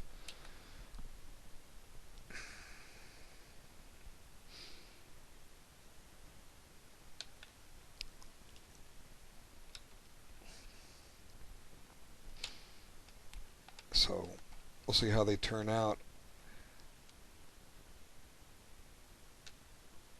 Black is playing too quickly. I have potential to win them both. I don't know yet. You know, it depends on what my opponents do. Like I say, I've got serious attacking chances here. I mean, with this heavy pieces all sitting there on the back rank, I really don't see him having much here. Um, you know, his only hope is maybe to check and then try to stick the queen on d7 and get something going. Uh, by that I mean get the queens off the board before I checkmate him. I don't know. Is that I would take that into account if I was playing a slower time control. This only the activity is usually your only hope. And if okay, so rook d1 check, king g2, queen d7. Okay, now I take the pawn on f6 check. He's got to find a home for the king. Well, he didn't play it. King g8, and then he's trying to trade queens. I can play knight f3, and I could play rook d6, although I wouldn't want to. But anyway, this is fine. Now I get this pawn with check, and the attack is on. Full swing.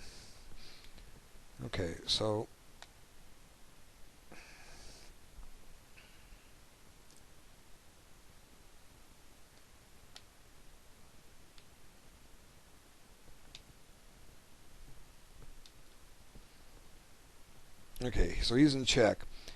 He has f6, I'm sorry, f7, f8, and g8, and h6. I was saying earlier, I think he dies on h6. I think I just have knight f5 check, and his king comes out. And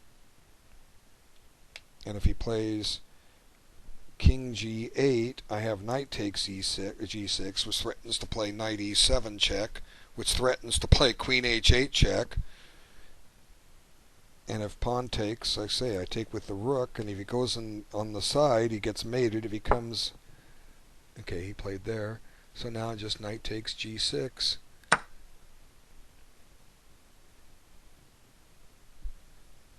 And he can throw a spy check at me here and there, but it shouldn't be enough. Okay, so is it my move here yet? Okay, he played there. Now he's planning to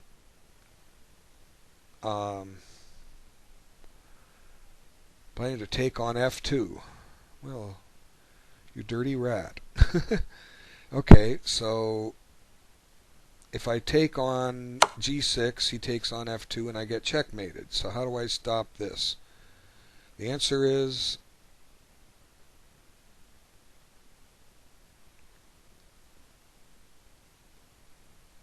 I use my queen. It's the only way I can hold f2. Knight d2 doesn't do anything. Queen e6 check.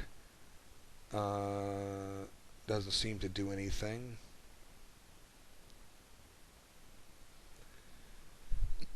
Queen c5 offers a queen trade and gives me a couple monster pass pawns, but I'm down a rook.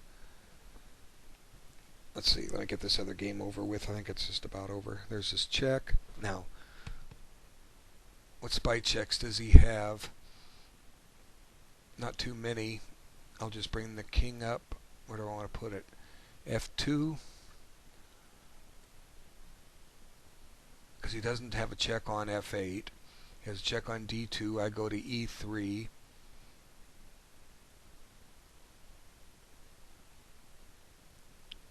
So king f2 it is.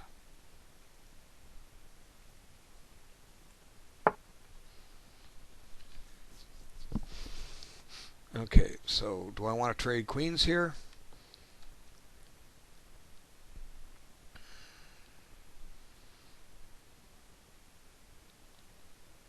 That's the question. Do I want to trade queens here? And have a couple of monster pass pawns?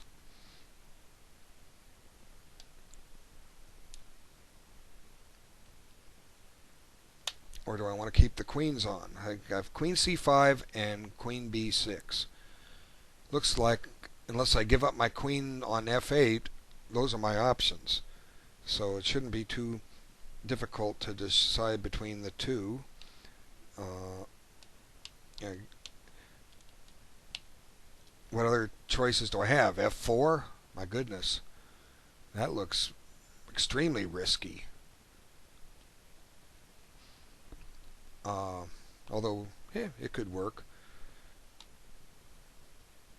It just seems to open up so many crazy possibilities for black. Knight takes f4 being the first one to mind. He says, "Oh, give back. I have material. I'll give you a piece back. Have it. You know, I want I want your king. I mean, f4 just exposes my king to all kinds of dangers and all kinds of problems." Okay, so let's see. Um,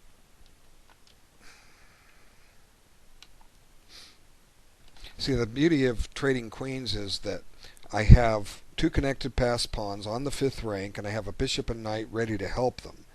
And so it's got some possibilities, but I need to keep both the bishop and the knight on the board, probably. Let's see. So queen c5. Now, he doesn't have to take my queen. There's nothing making him take my queen, but we have to deal with it. But let's dispense with this f4 once and for all. Let's see. f4. What's the point? The point is on, well, let's just take with the pawn. Suppose he sacks the knight on g6. Okay, e takes f4 to activate his bishop. And I play queen takes g6, pinning his bishop. Now what if he takes on g3?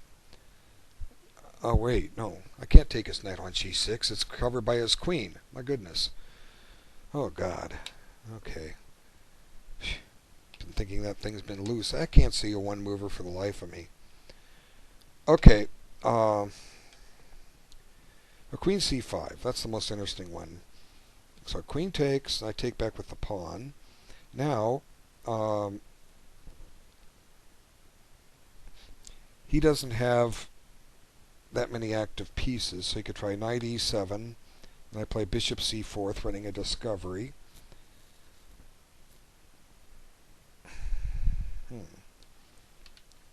And on rook c, yeah, this works. What time do I have left? 9:42. Queen c5. That's okay. Queen b6. I kind of like queen c5. Queen b6.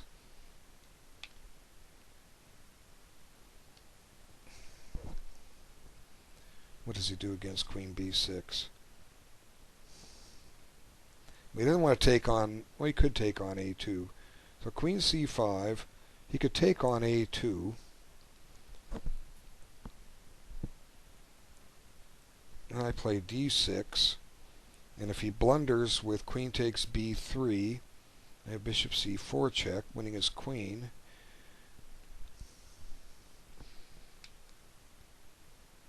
Yeah, queen c5. I've got to give myself some hope here and see what he does. If he trades queens, then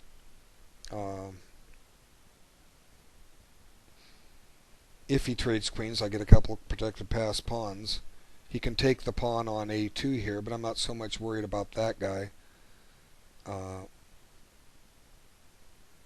trying to get my guys in the game.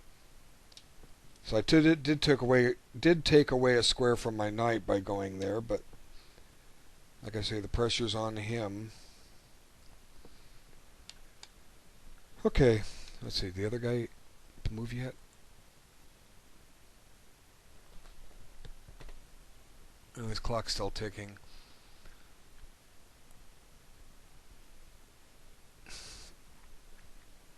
So I'm threatening. The beautiful thing about this game is I'm threatening queen h8 check too. So like if queen a8, I play queen h8 check. His king goes to f7, and I take on h7, and I do believe that's mate. Okay, so now I've got to make sure that I don't walk the king into some place where his rook follows me. King e3, rook e2 check, king takes, queen g4 check. His rook on the corner is going to be hanging in all variations, so king e3 it is. He took. Now I push. I've got to pass pawn up the board a little further.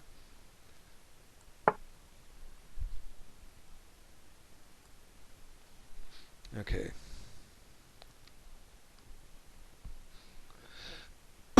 Excuse me.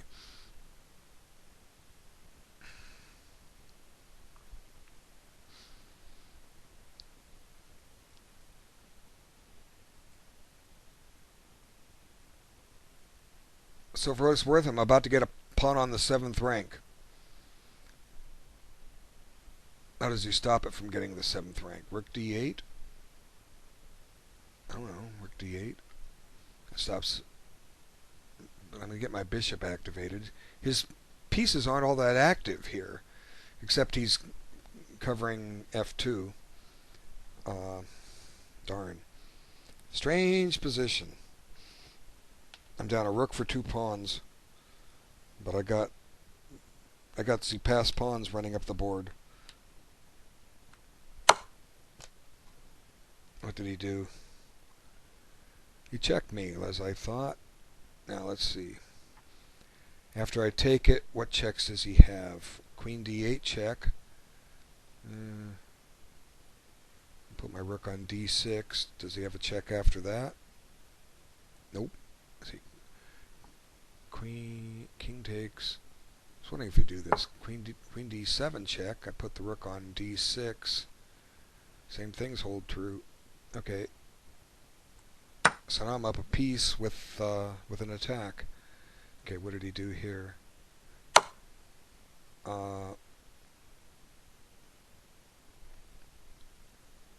If I play d7,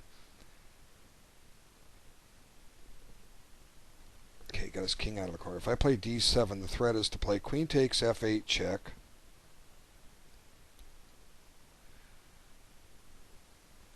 Okay, queen. Okay, so suppose he takes my knight. Queen takes b3. Queen takes f8 check. Bishop takes. I make a new queen, and I'm only down a piece for a pawn.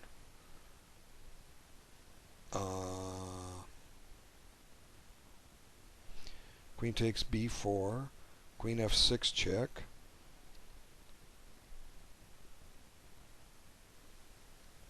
King f7. Queen, bishop g6. Attacks his knight. How does he save it? Okay, give it and go. See what happens. We'll try it.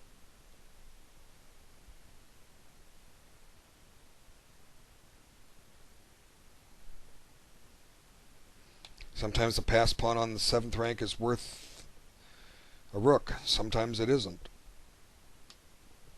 Here I'm just trying to hang on.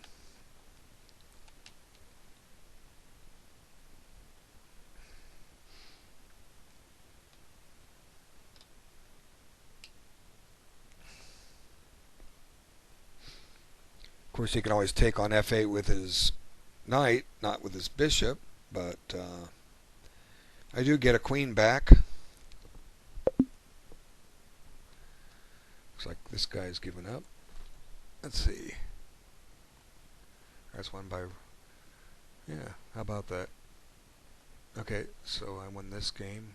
He played queen d7 check and gave up. Okay, thanks for this game. I'm going to close it out.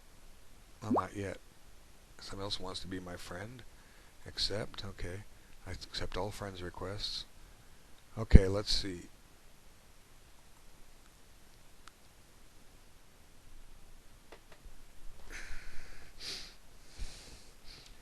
So I got some chances of holding this. The pressure's on. I don't, I'm not overly optimistic. I haven't really tried that hard to solve this thing yet. I mean, uh, I'm just trying to get something back. Queen takes b3 allows me to get rid of his rook. Queen takes f8 check. Um,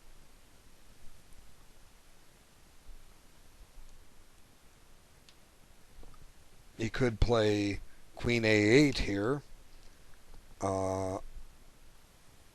but like I say, this just gives me I got a chance to get some my pawns running. You know, get the other one going. b5, b6. Just have to wait and see.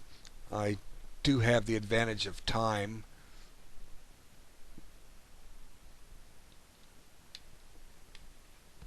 So let's see, that game ended.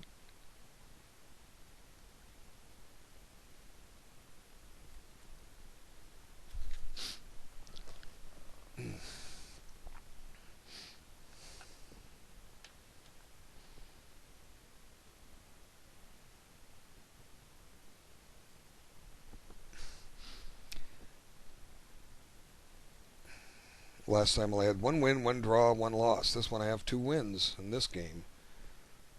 Okay, so at least I'll do better than the last one. But three's my limit.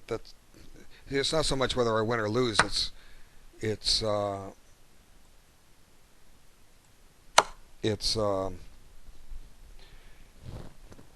kind of video I can make for instruction. Okay, so I got my queen back. Hey, I'm only down a piece, and I've got some potential pressure on the white squares. Okay, so if I get rid of all the pawns, uh, he can't beat me. Okay, so I've got a pin on the 8th rank. Um,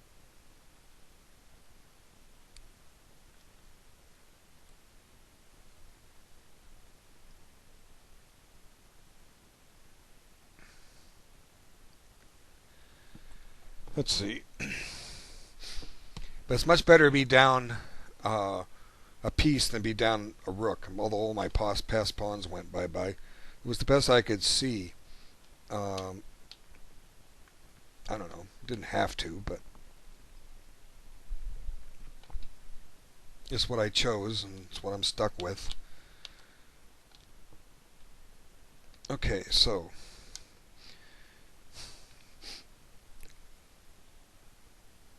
the objective here is to try to keep him tied up somewhere. Uh,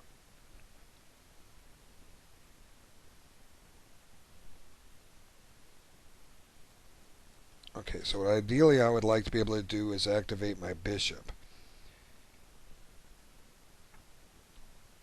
If I put it on h3, that looks good. He can check on e1 and king g2. You know, like I say, if these guys want to take draws, I guess I have no problem with that. Yeah, bishop h3. Gotta activate it. Okay, this invites him to play g4, which I don't mind. Didn't mention that. I don't mind it because that pawn then potentially becomes a target.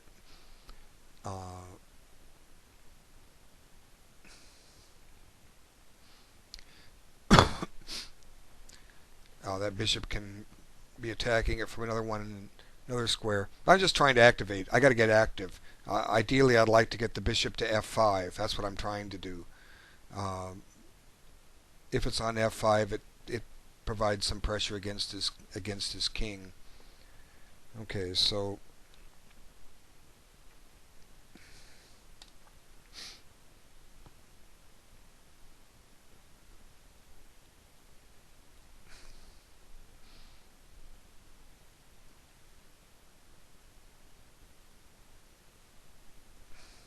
does he know how to mate with a bishop and knight versus a king? That's an interesting thing. But I've had 2 people. One was a master, didn't know how to mate with a bishop and knight versus a king. The other one was rated 2,000. Amazing, huh? I've defended it twice and drawn it twice.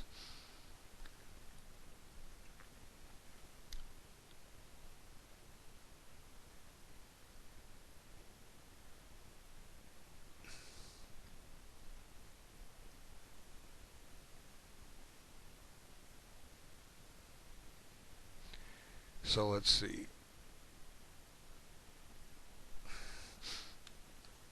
I'm going to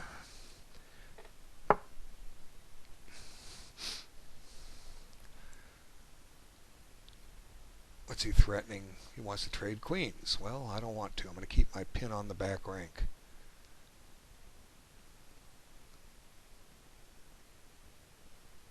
Let's see. Where's my queen? D8, right? If I put it on C8, that maintains a pin.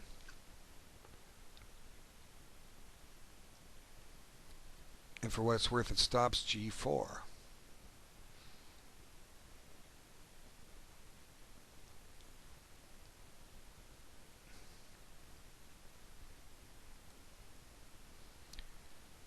Not that I'm bothered by G4. I'm thinking, I'll put it on C8.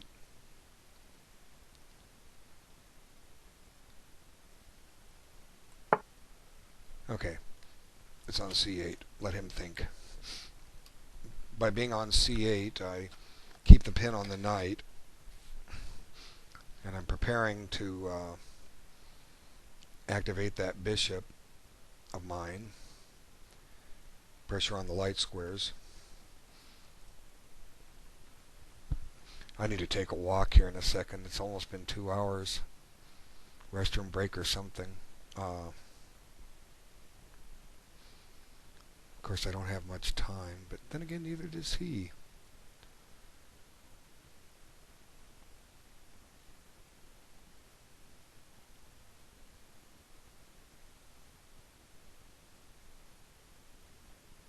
So let's see.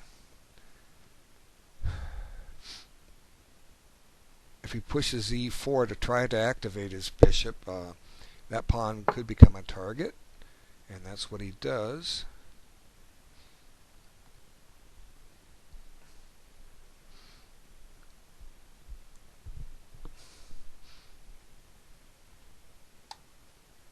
Okay, so bishop F5. If E3, I take, he takes, check. My king comes to G2. Now he can't play bishop D4 because he's going to drop his knight with mate. So, voila. I play bishop F5.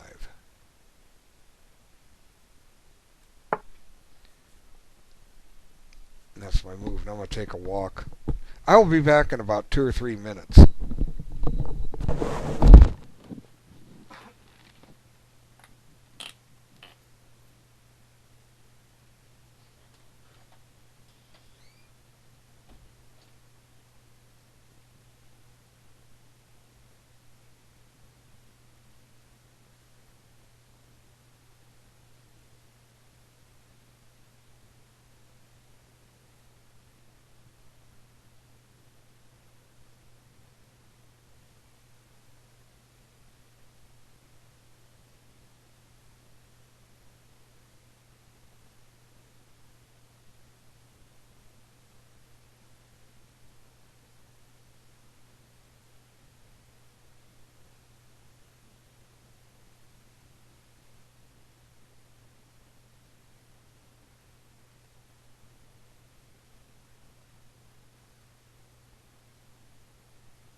Okay, so he did play e3, and I take it, and he's welcome to check me. Also, his bishop is of the wrong color of the rook pawn, so that's something to think about. White is clearly playing for a draw here.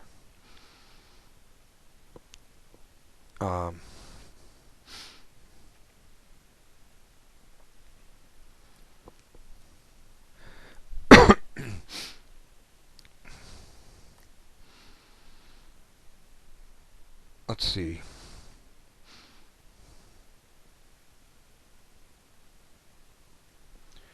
Check, king up to h3 would be the problem.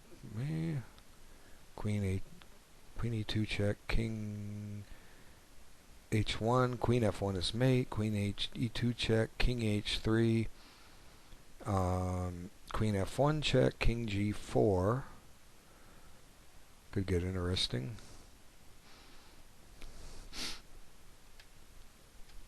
My king could get mated if it gets too far up. Let's see, queen e2 check. I can't go to g1 because bishop d4 check is going to allow a mate in 2. So king h3, queen f1 check, king g4. Now he plays queen h2 g2. I play h4, queen e2 check, king back to h3, g4 mate. No, that's not mate.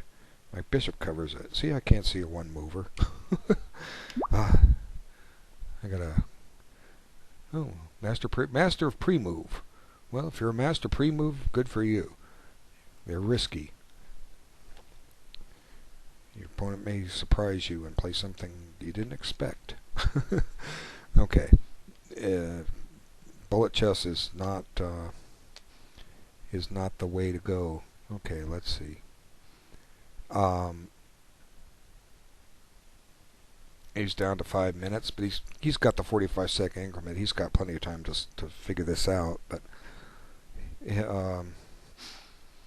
ideally, I would like to get rid of the G pawns, get his and trade my bishop for his knight. Then it's a draw. Can I do it? You know, theoretically, it should be losing for white, but black's got to figure it out. And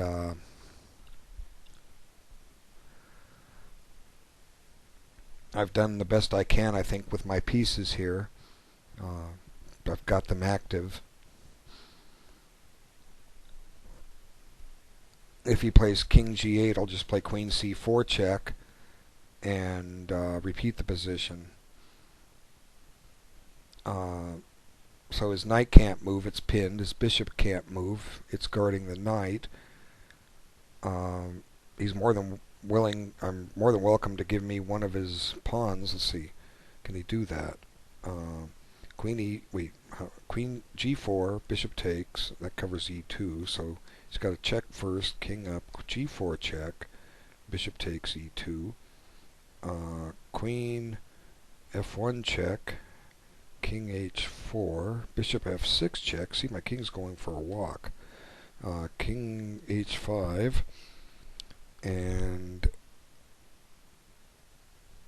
he plays bishop somewhere to threaten queen f7 check. So he's got to put it on e7 or g7.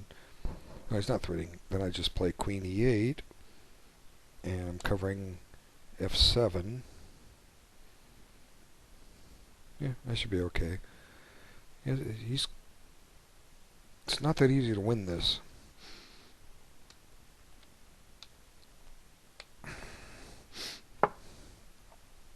Queen e7. Okay, so he admits he doesn't have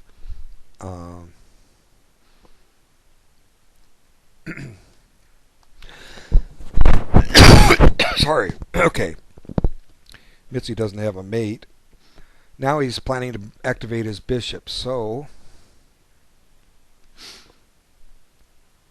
interesting is to play h4, sacrificing that pawn just to get to the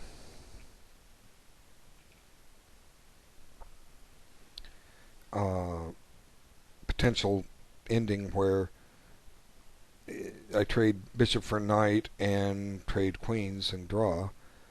I don't have to do that just yet.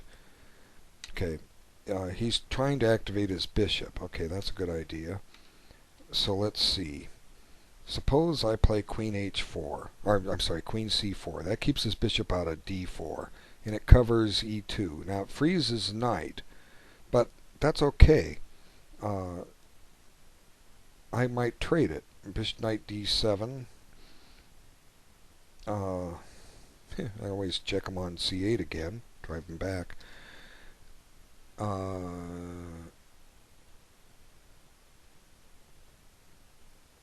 Queen c4 keeps his king tied down, and ties his knight down to some degree, and it prepares h4.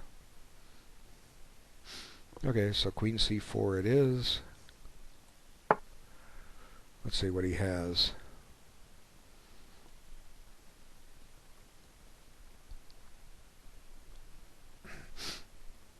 Interesting thing about bishop of opposite colors, the attacking side's a piece ahead, and he was attacking me but couldn't get his bishop into the game, and I'm attacking him. So do I have compensation for the piece? I have some compensation, only because his knight is so tied up.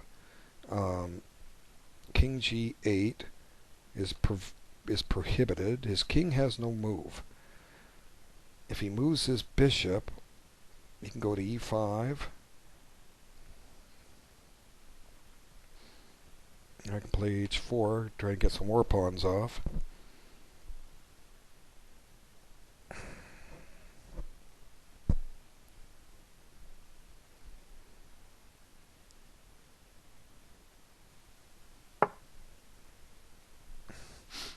Okay, so he attacked my bishop. I'll just go repeat the position. And one nice thing about my bishop on f5 is that it stalemates his knight. So if I can trade queens and get rid of that h pawn, or get rid of the g pawns, the moment his knight moves, I take it and reach a draw. So I have 7 minutes and 58 seconds. I'm thinking just queen c8. Okay, now if king g8, I have queen c4 check. Hello.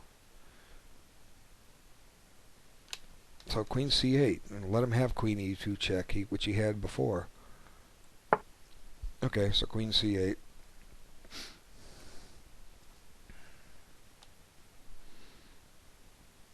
Pin his knight. Keep it pinned.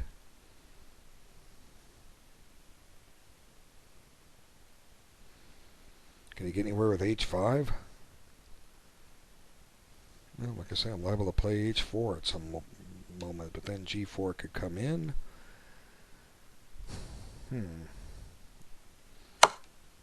Okay, he checked.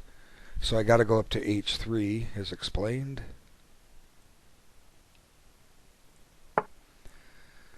Okay.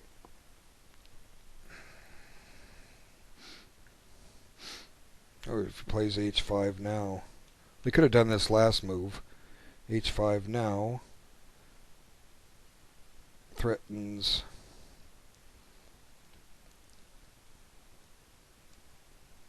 g. Okay, check there. Now we come up with the king.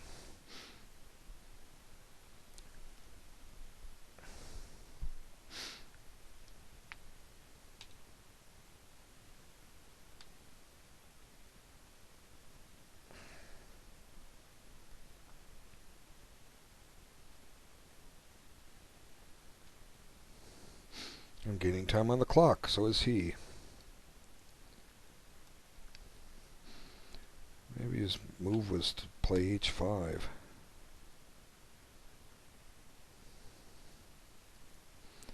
Because if I play g4, I get mated in 1.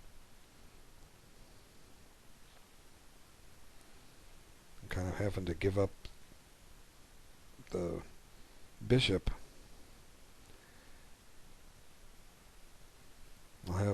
Would have 2 pawns against bishop and knight. You'd have to know how to mate with a bishop and knight. So I can get the queens off too. So that was his win.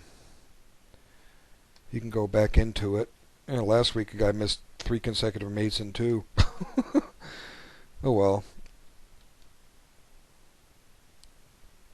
Yeah, you lose material, you blunder material away, and you just have to try your best. Okay, so queen e2 check.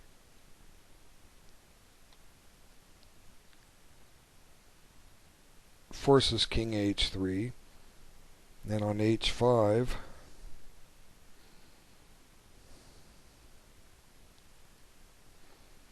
it's my move. My king has no move. g4 fails.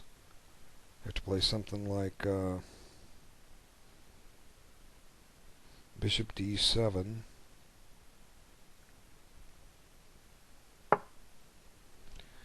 Try queen g2. Okay, so what's he threatening here? I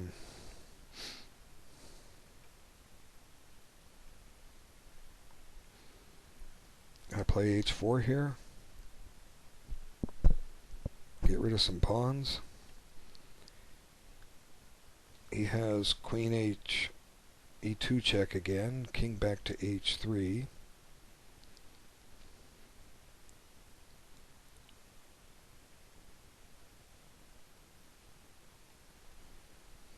h4.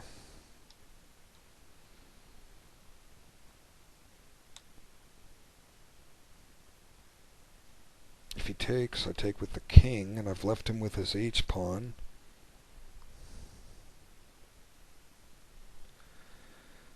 Yeah, h4 it is.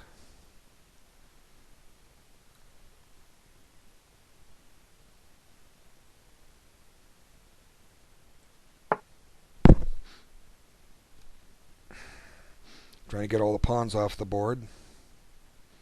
And trade queens, and it's a draw. Bishop versus bishop and knight is a draw. Knight versus 2 bishops is a loss.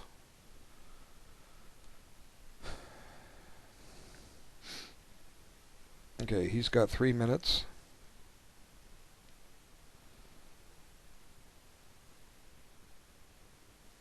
I'm going to be trading some pawns off here, and there's nothing you can do about it.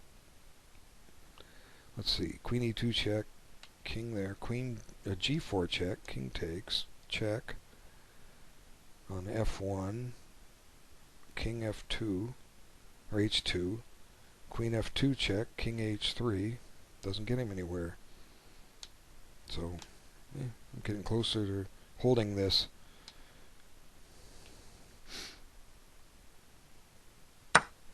Okay, he took with the pawn, and I take with the king. Now there's a bishop check.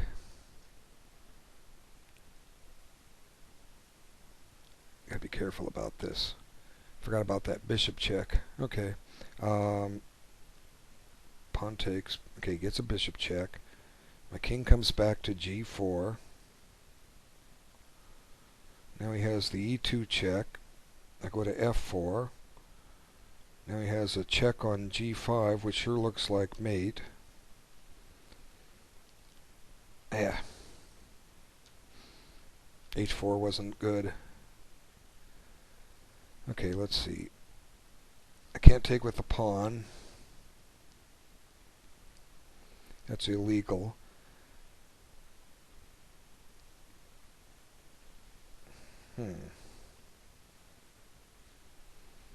King takes. Check. King h5. Queen h2 check. Bishop h3. Well, I have to take with the king and see what happens. Okay, so I have 8 minutes. He has 3 minutes.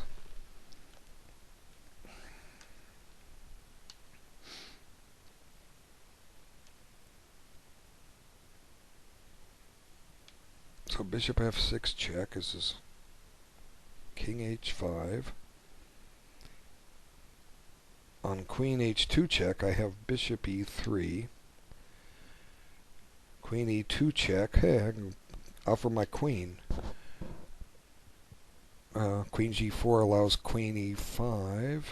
Oh man, my king's just asking for it here. King takes h6, and then bishop g7 check, and I'm a goner.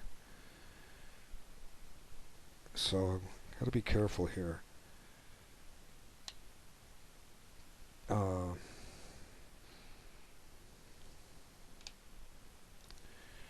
Let's see. Queen h2 check, bishop h3, queen e2 check. Wait a minute. Bishop, I don't know. Just have to wait and see. My moves are forced. I'm kind of in a, it's a luxury. You don't have, everything I'm looking at now I should have looked at before. And covered, but he's basically forcing my moves now. Okay, if I play bishop h3 here, he has one check. King, bishop h5, right? Or bishop f6. Now, I either have to play king g4 or king h5. On king h5, he has queen e2 check. Now, if I take on h6, he has queen e3 check, and I must go back to h5, and I made it on g5. So, let's see.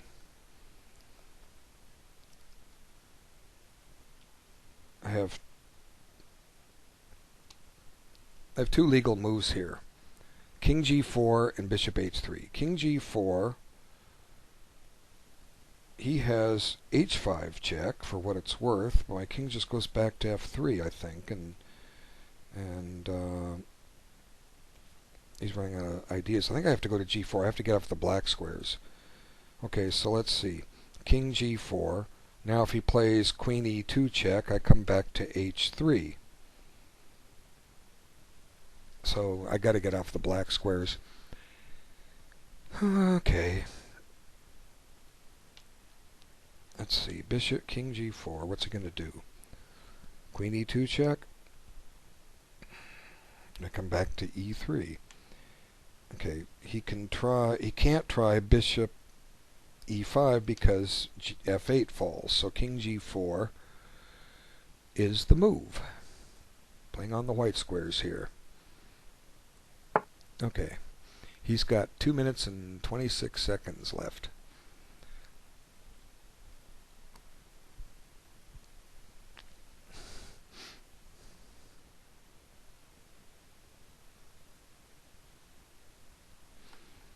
I have a feeling I'm going to get a draw here. h5 check. Okay, well, king f3.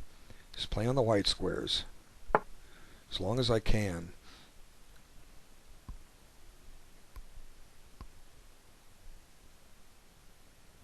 Keep that bishop of his out of the game. Okay, h5 check, king f3. So he's got one check, and that's queen h1 check. So I play king e2. I could play king f4. Allow him bishop h6 check and king e5.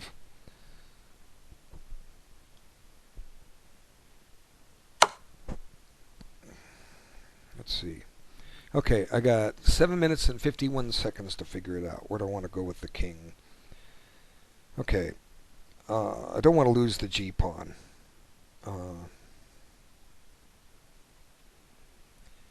Let's see. King f2, bishop d4 check. Where do I put my king? King e2. Now, what does he have? Queen e g2 check. King d3. Now I'm on his bishop. So he has to go back to g7.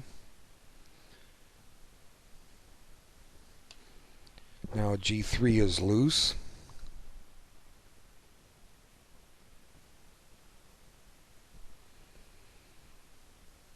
So I play Queen B8.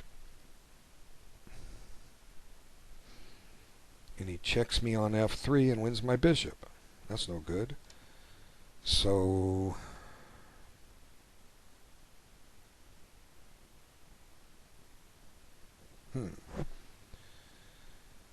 Queen A.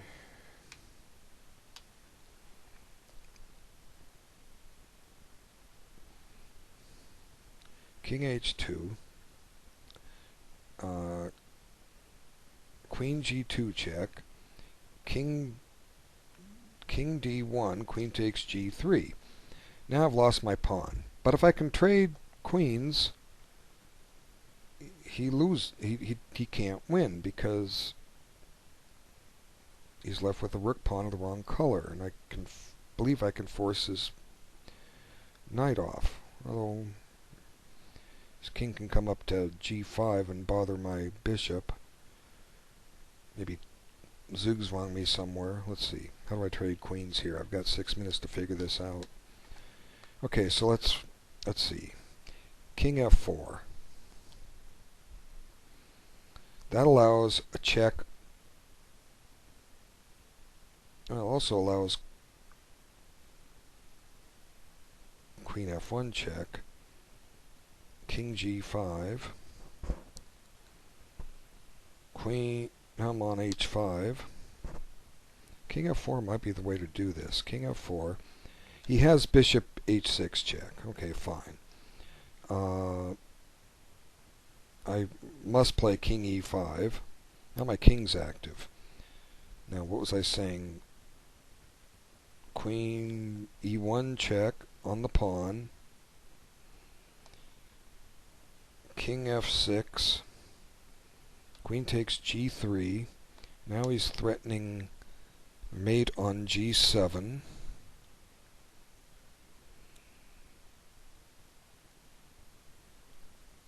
So I play bishop G6.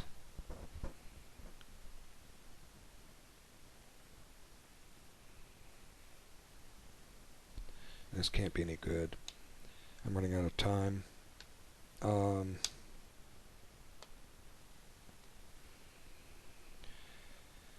Okay, gotta go to a white square. The only white square is E2. Queen checks.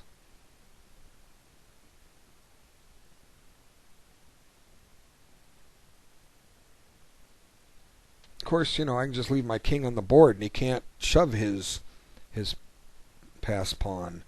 I just run for the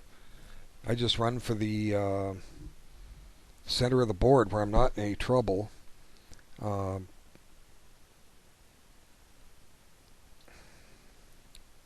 Just have to make sure my king's close enough to get back to guard the pawn. Let's see.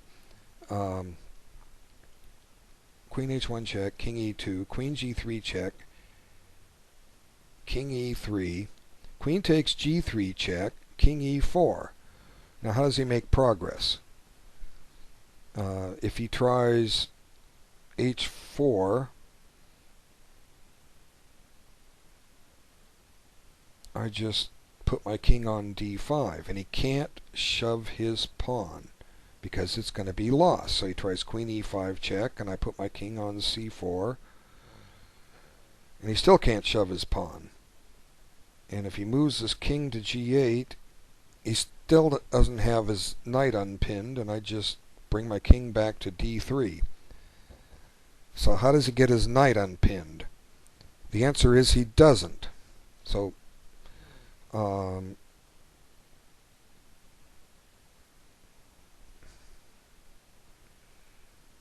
let's look at King F2 one more time. I've got 2 minutes. So I can lose that pawn, and he may still have trouble making progress. So let's see. King F2 allows bishop D4 check. Okay, bishop D4 check. King E2. What was I saying? Queen G2 check. King D3. Now his bishop just comes back to G7. I was looking at this. I said I'm going to lose my pawn, but I didn't realize I could afford to lose the pawn, and he can't make progress.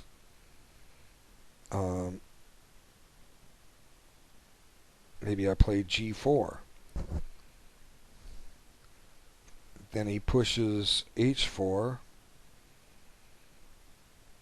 I'm not getting anywhere with g5. Yeah.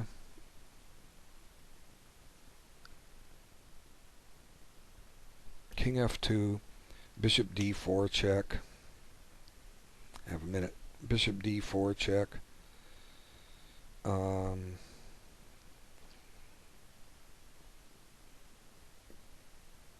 Wait, king f2, bishop d4 check.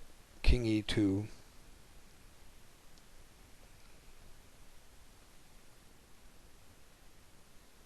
Yeah, I'm just going to play king e2 and give him the pawn. I'll just breathe easier if I stay on the white squares. And he can have the pawn with check. I'm not going to let him advance it. Yeah, I'm just going to stay on the white squares.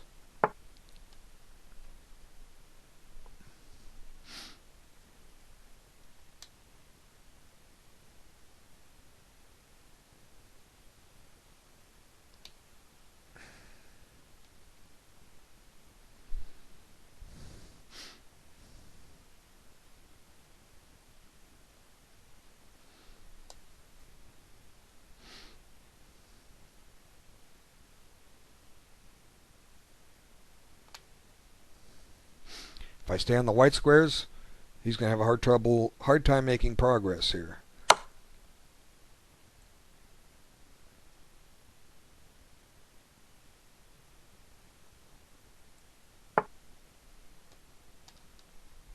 He's got a pass pawn, but he can't push it.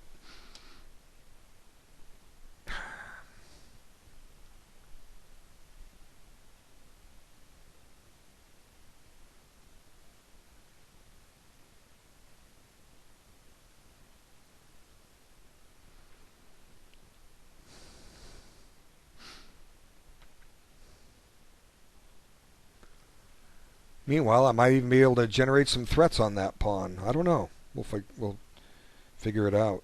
But here I'm just playing on the white squares.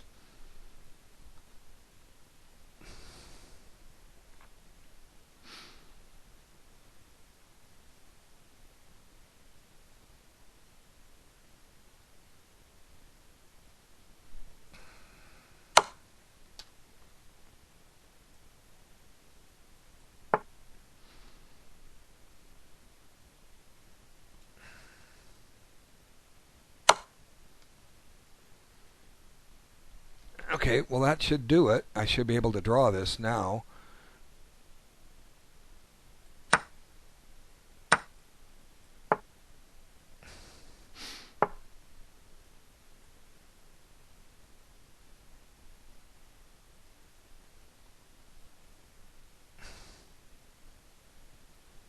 See how I want to do this.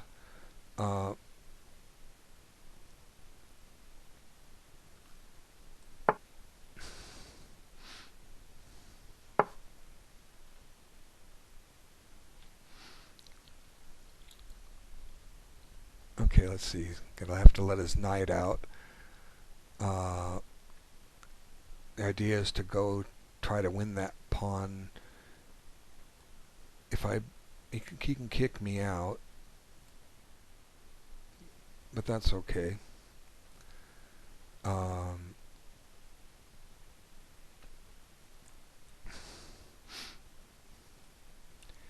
Suppose I do this now.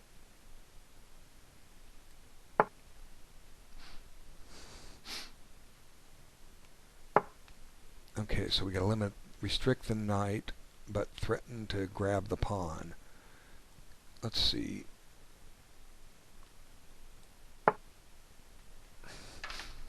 All I have to do is trade the bishop for the knight. It's a draw, but that's easier said than done.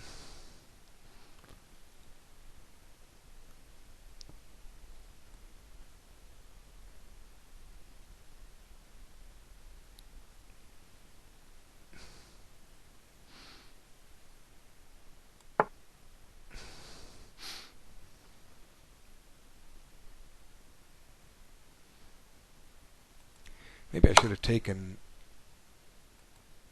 Let's see, when he checked me... Did I miss something up here? Let me see. Let me go back a couple moves. When he... Oop, too far.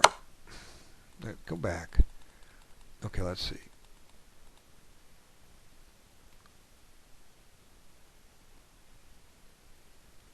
King here. Queen takes, bishop takes.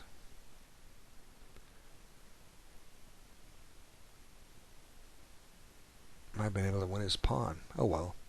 I missed it. Okay, so check.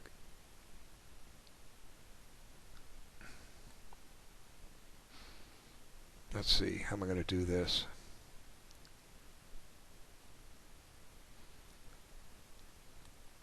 King here.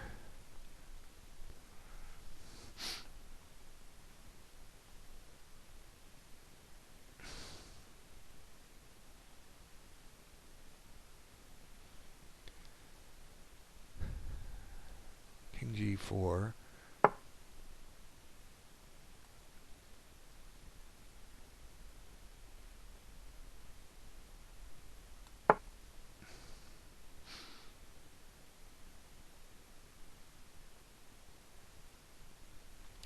Cut off the pawn's advance, at least for the moment. Put the king in the corner.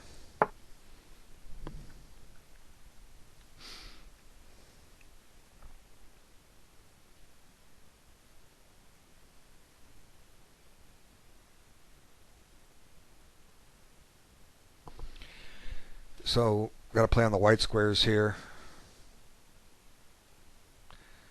What if that would have worked? Let him trade queens, advance my king. Might have. You got to play quick. You can't play quick. Now, if he plays h3, he has to know how to mate with a bishop and knight. Imagine he does.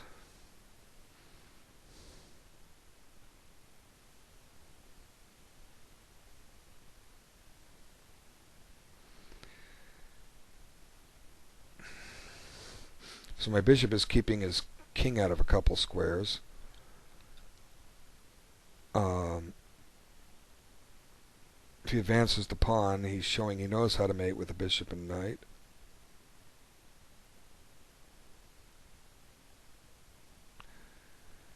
Because I can just take it and play king g2, and he guards things. Okay, came back with the king. Okay, so let's see.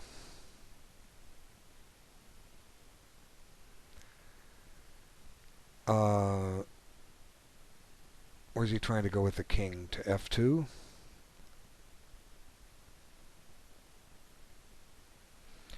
Well, the moment he advances his pawn, it's a stalemate, because I take it. So I'll just put the bishop on d7 here.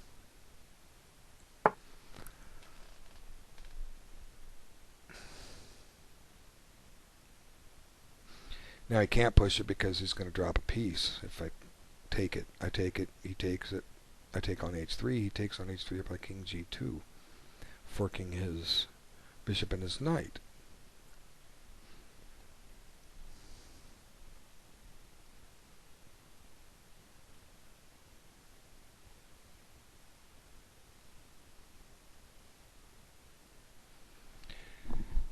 So, 50 move rule. That's one way to get a draw. His last pawn move was at move 56, so that means we go to 106. 45 moves to go. I'm basically going to leave my king there for now. If I do get down to a bishop and knight ending, he can't force mate in this corner.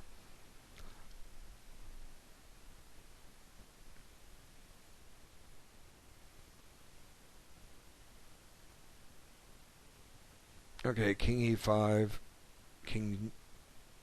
I just dropped the bishop back. He puts his king on f2, and I park my bishop on h3.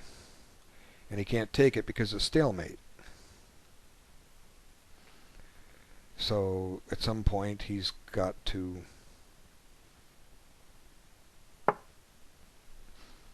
release things. So here I'll just put the bishop back here. I guess if he'd like to get his king on f1 maybe. Let's see. I want to check him.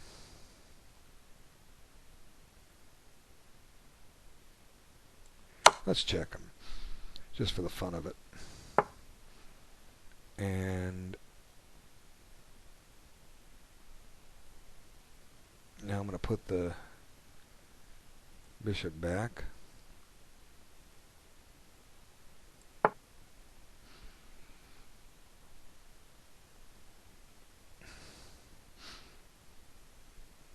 Okay.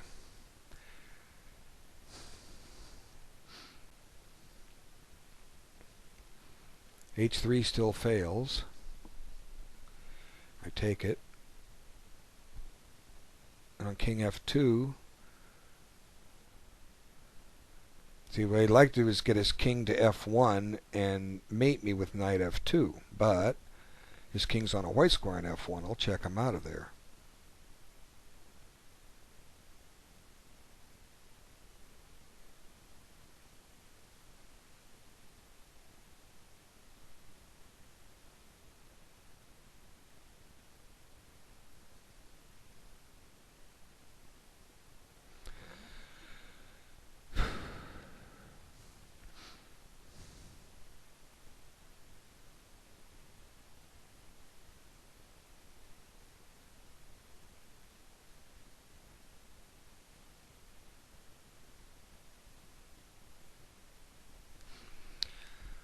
Oh, it makes an interesting ending.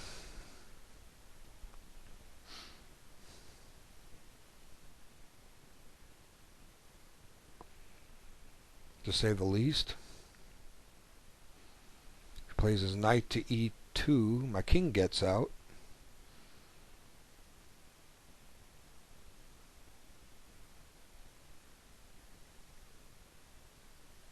He plays king to f2. I play bishop h3. And he can't play king f1. He can't move his bishop.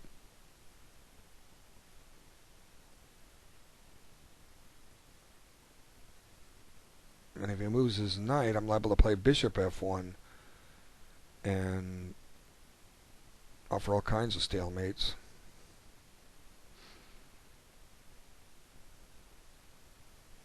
So nothing like being stubborn.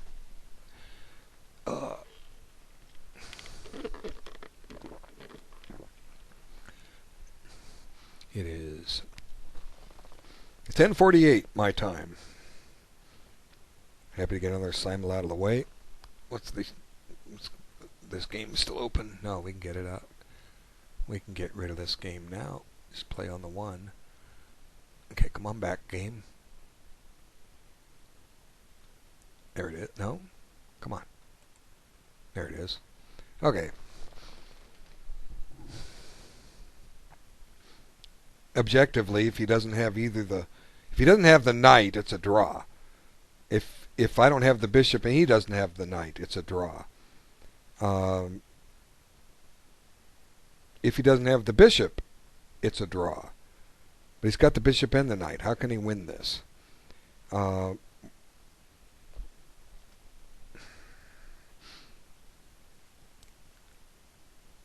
covered the white squares. It's very interesting. Very interesting ending. How does black win this? I gave an idea earlier, but it was in a different variation. But anyway, he didn't play it, so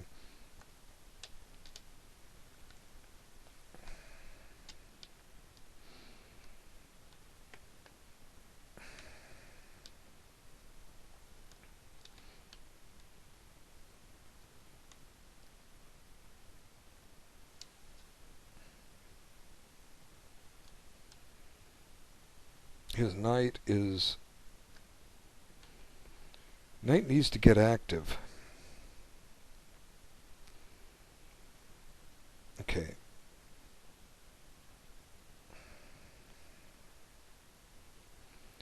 Maybe the key is... No. I don't know what the key is here. Is this a draw? Instinct says no. But he's got to figure it out. Okay. How would I win this if I had black? My move. Okay, let's look at the obvious. King F2. Then I play bishop F4. I'm sorry, bishop H3. And he can't take it because it would be stalemate. So he plays king E1. Now he's threatening to take the bishop. So now I bring the bishop back to C8. Now he's got to do something with his knight. But knight E2 allows the king to come back up to G2.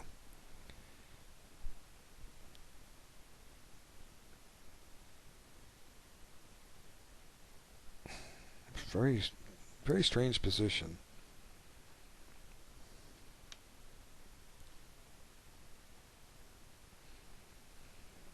I've had compensation for this piece forever. Oh, I think I can draw this. If there's a win, I don't see the plan. How does he chase my king out of the corner? Okay, the only other way is to back his bishop up.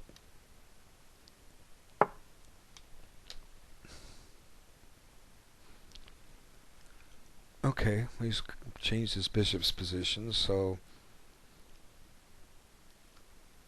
now I can bring my king up.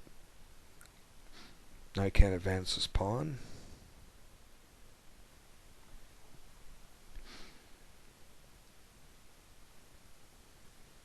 Okay, so essentially what I'm not sure what the winning maneuver here is.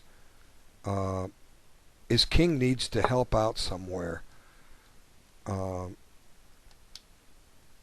And me owning the white squares doesn't make it a lot easier, but let's see what he's trying to do here.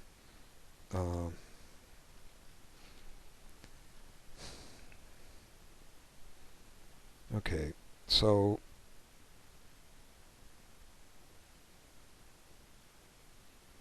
if I play bishop G4, I'm threatening to take his knight and draw it. I also stop king F3.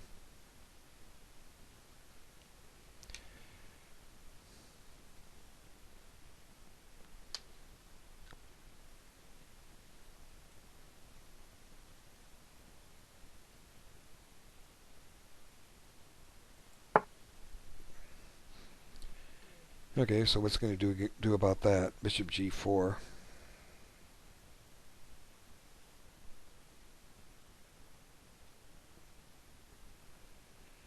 Yeah, he can put his knight back on F4. That doesn't do him any good. He's got to move his knight. Try G1. But now I've got his knight trapped with bishop H5. His knight can't get out.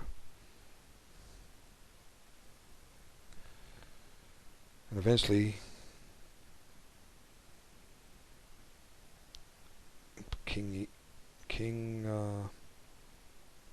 yeah. Knight G1's a mistake. Allows me bishop H5. So he can play knight D4 here. And my bishop goes to H5. Bishop G3 check. King H3. Now he's got to get his knight to F4 or F2. How about king F2? With the idea of getting the knight to F4.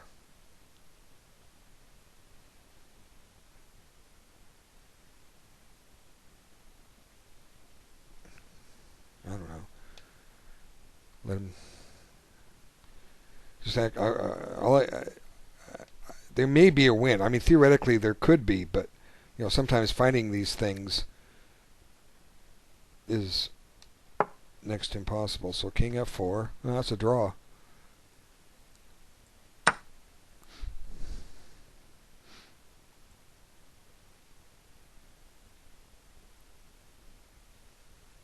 For a draw. That's what it is. Thank you.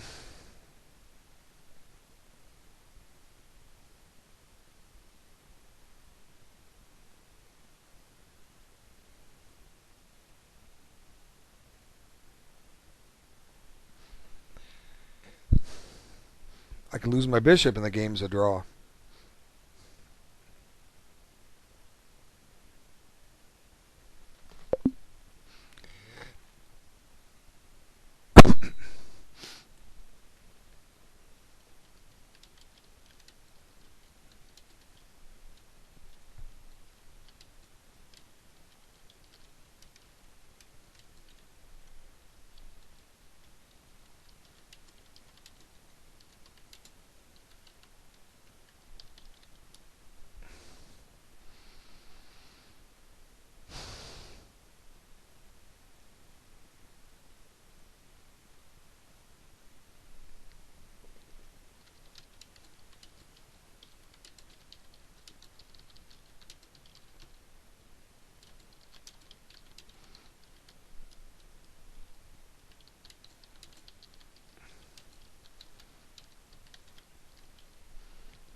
And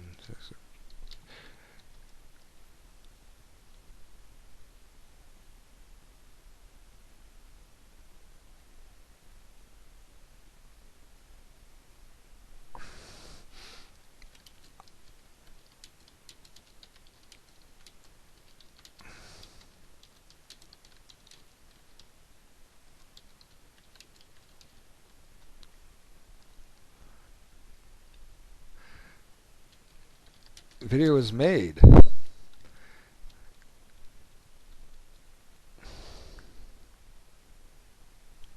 Just have to upload.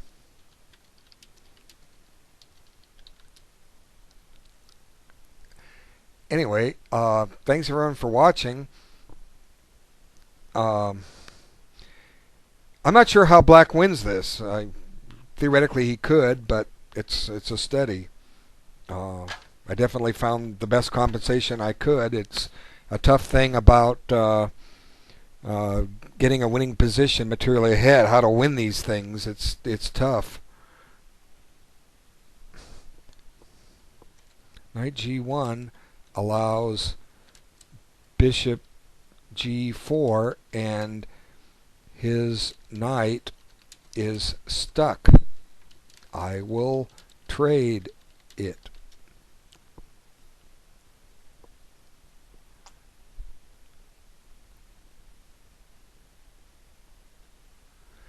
Anyway,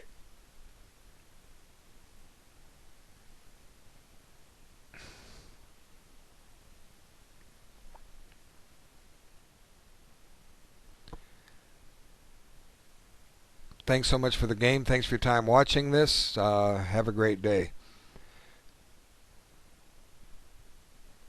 Good ending to study.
Oh well, I'm stopping the video.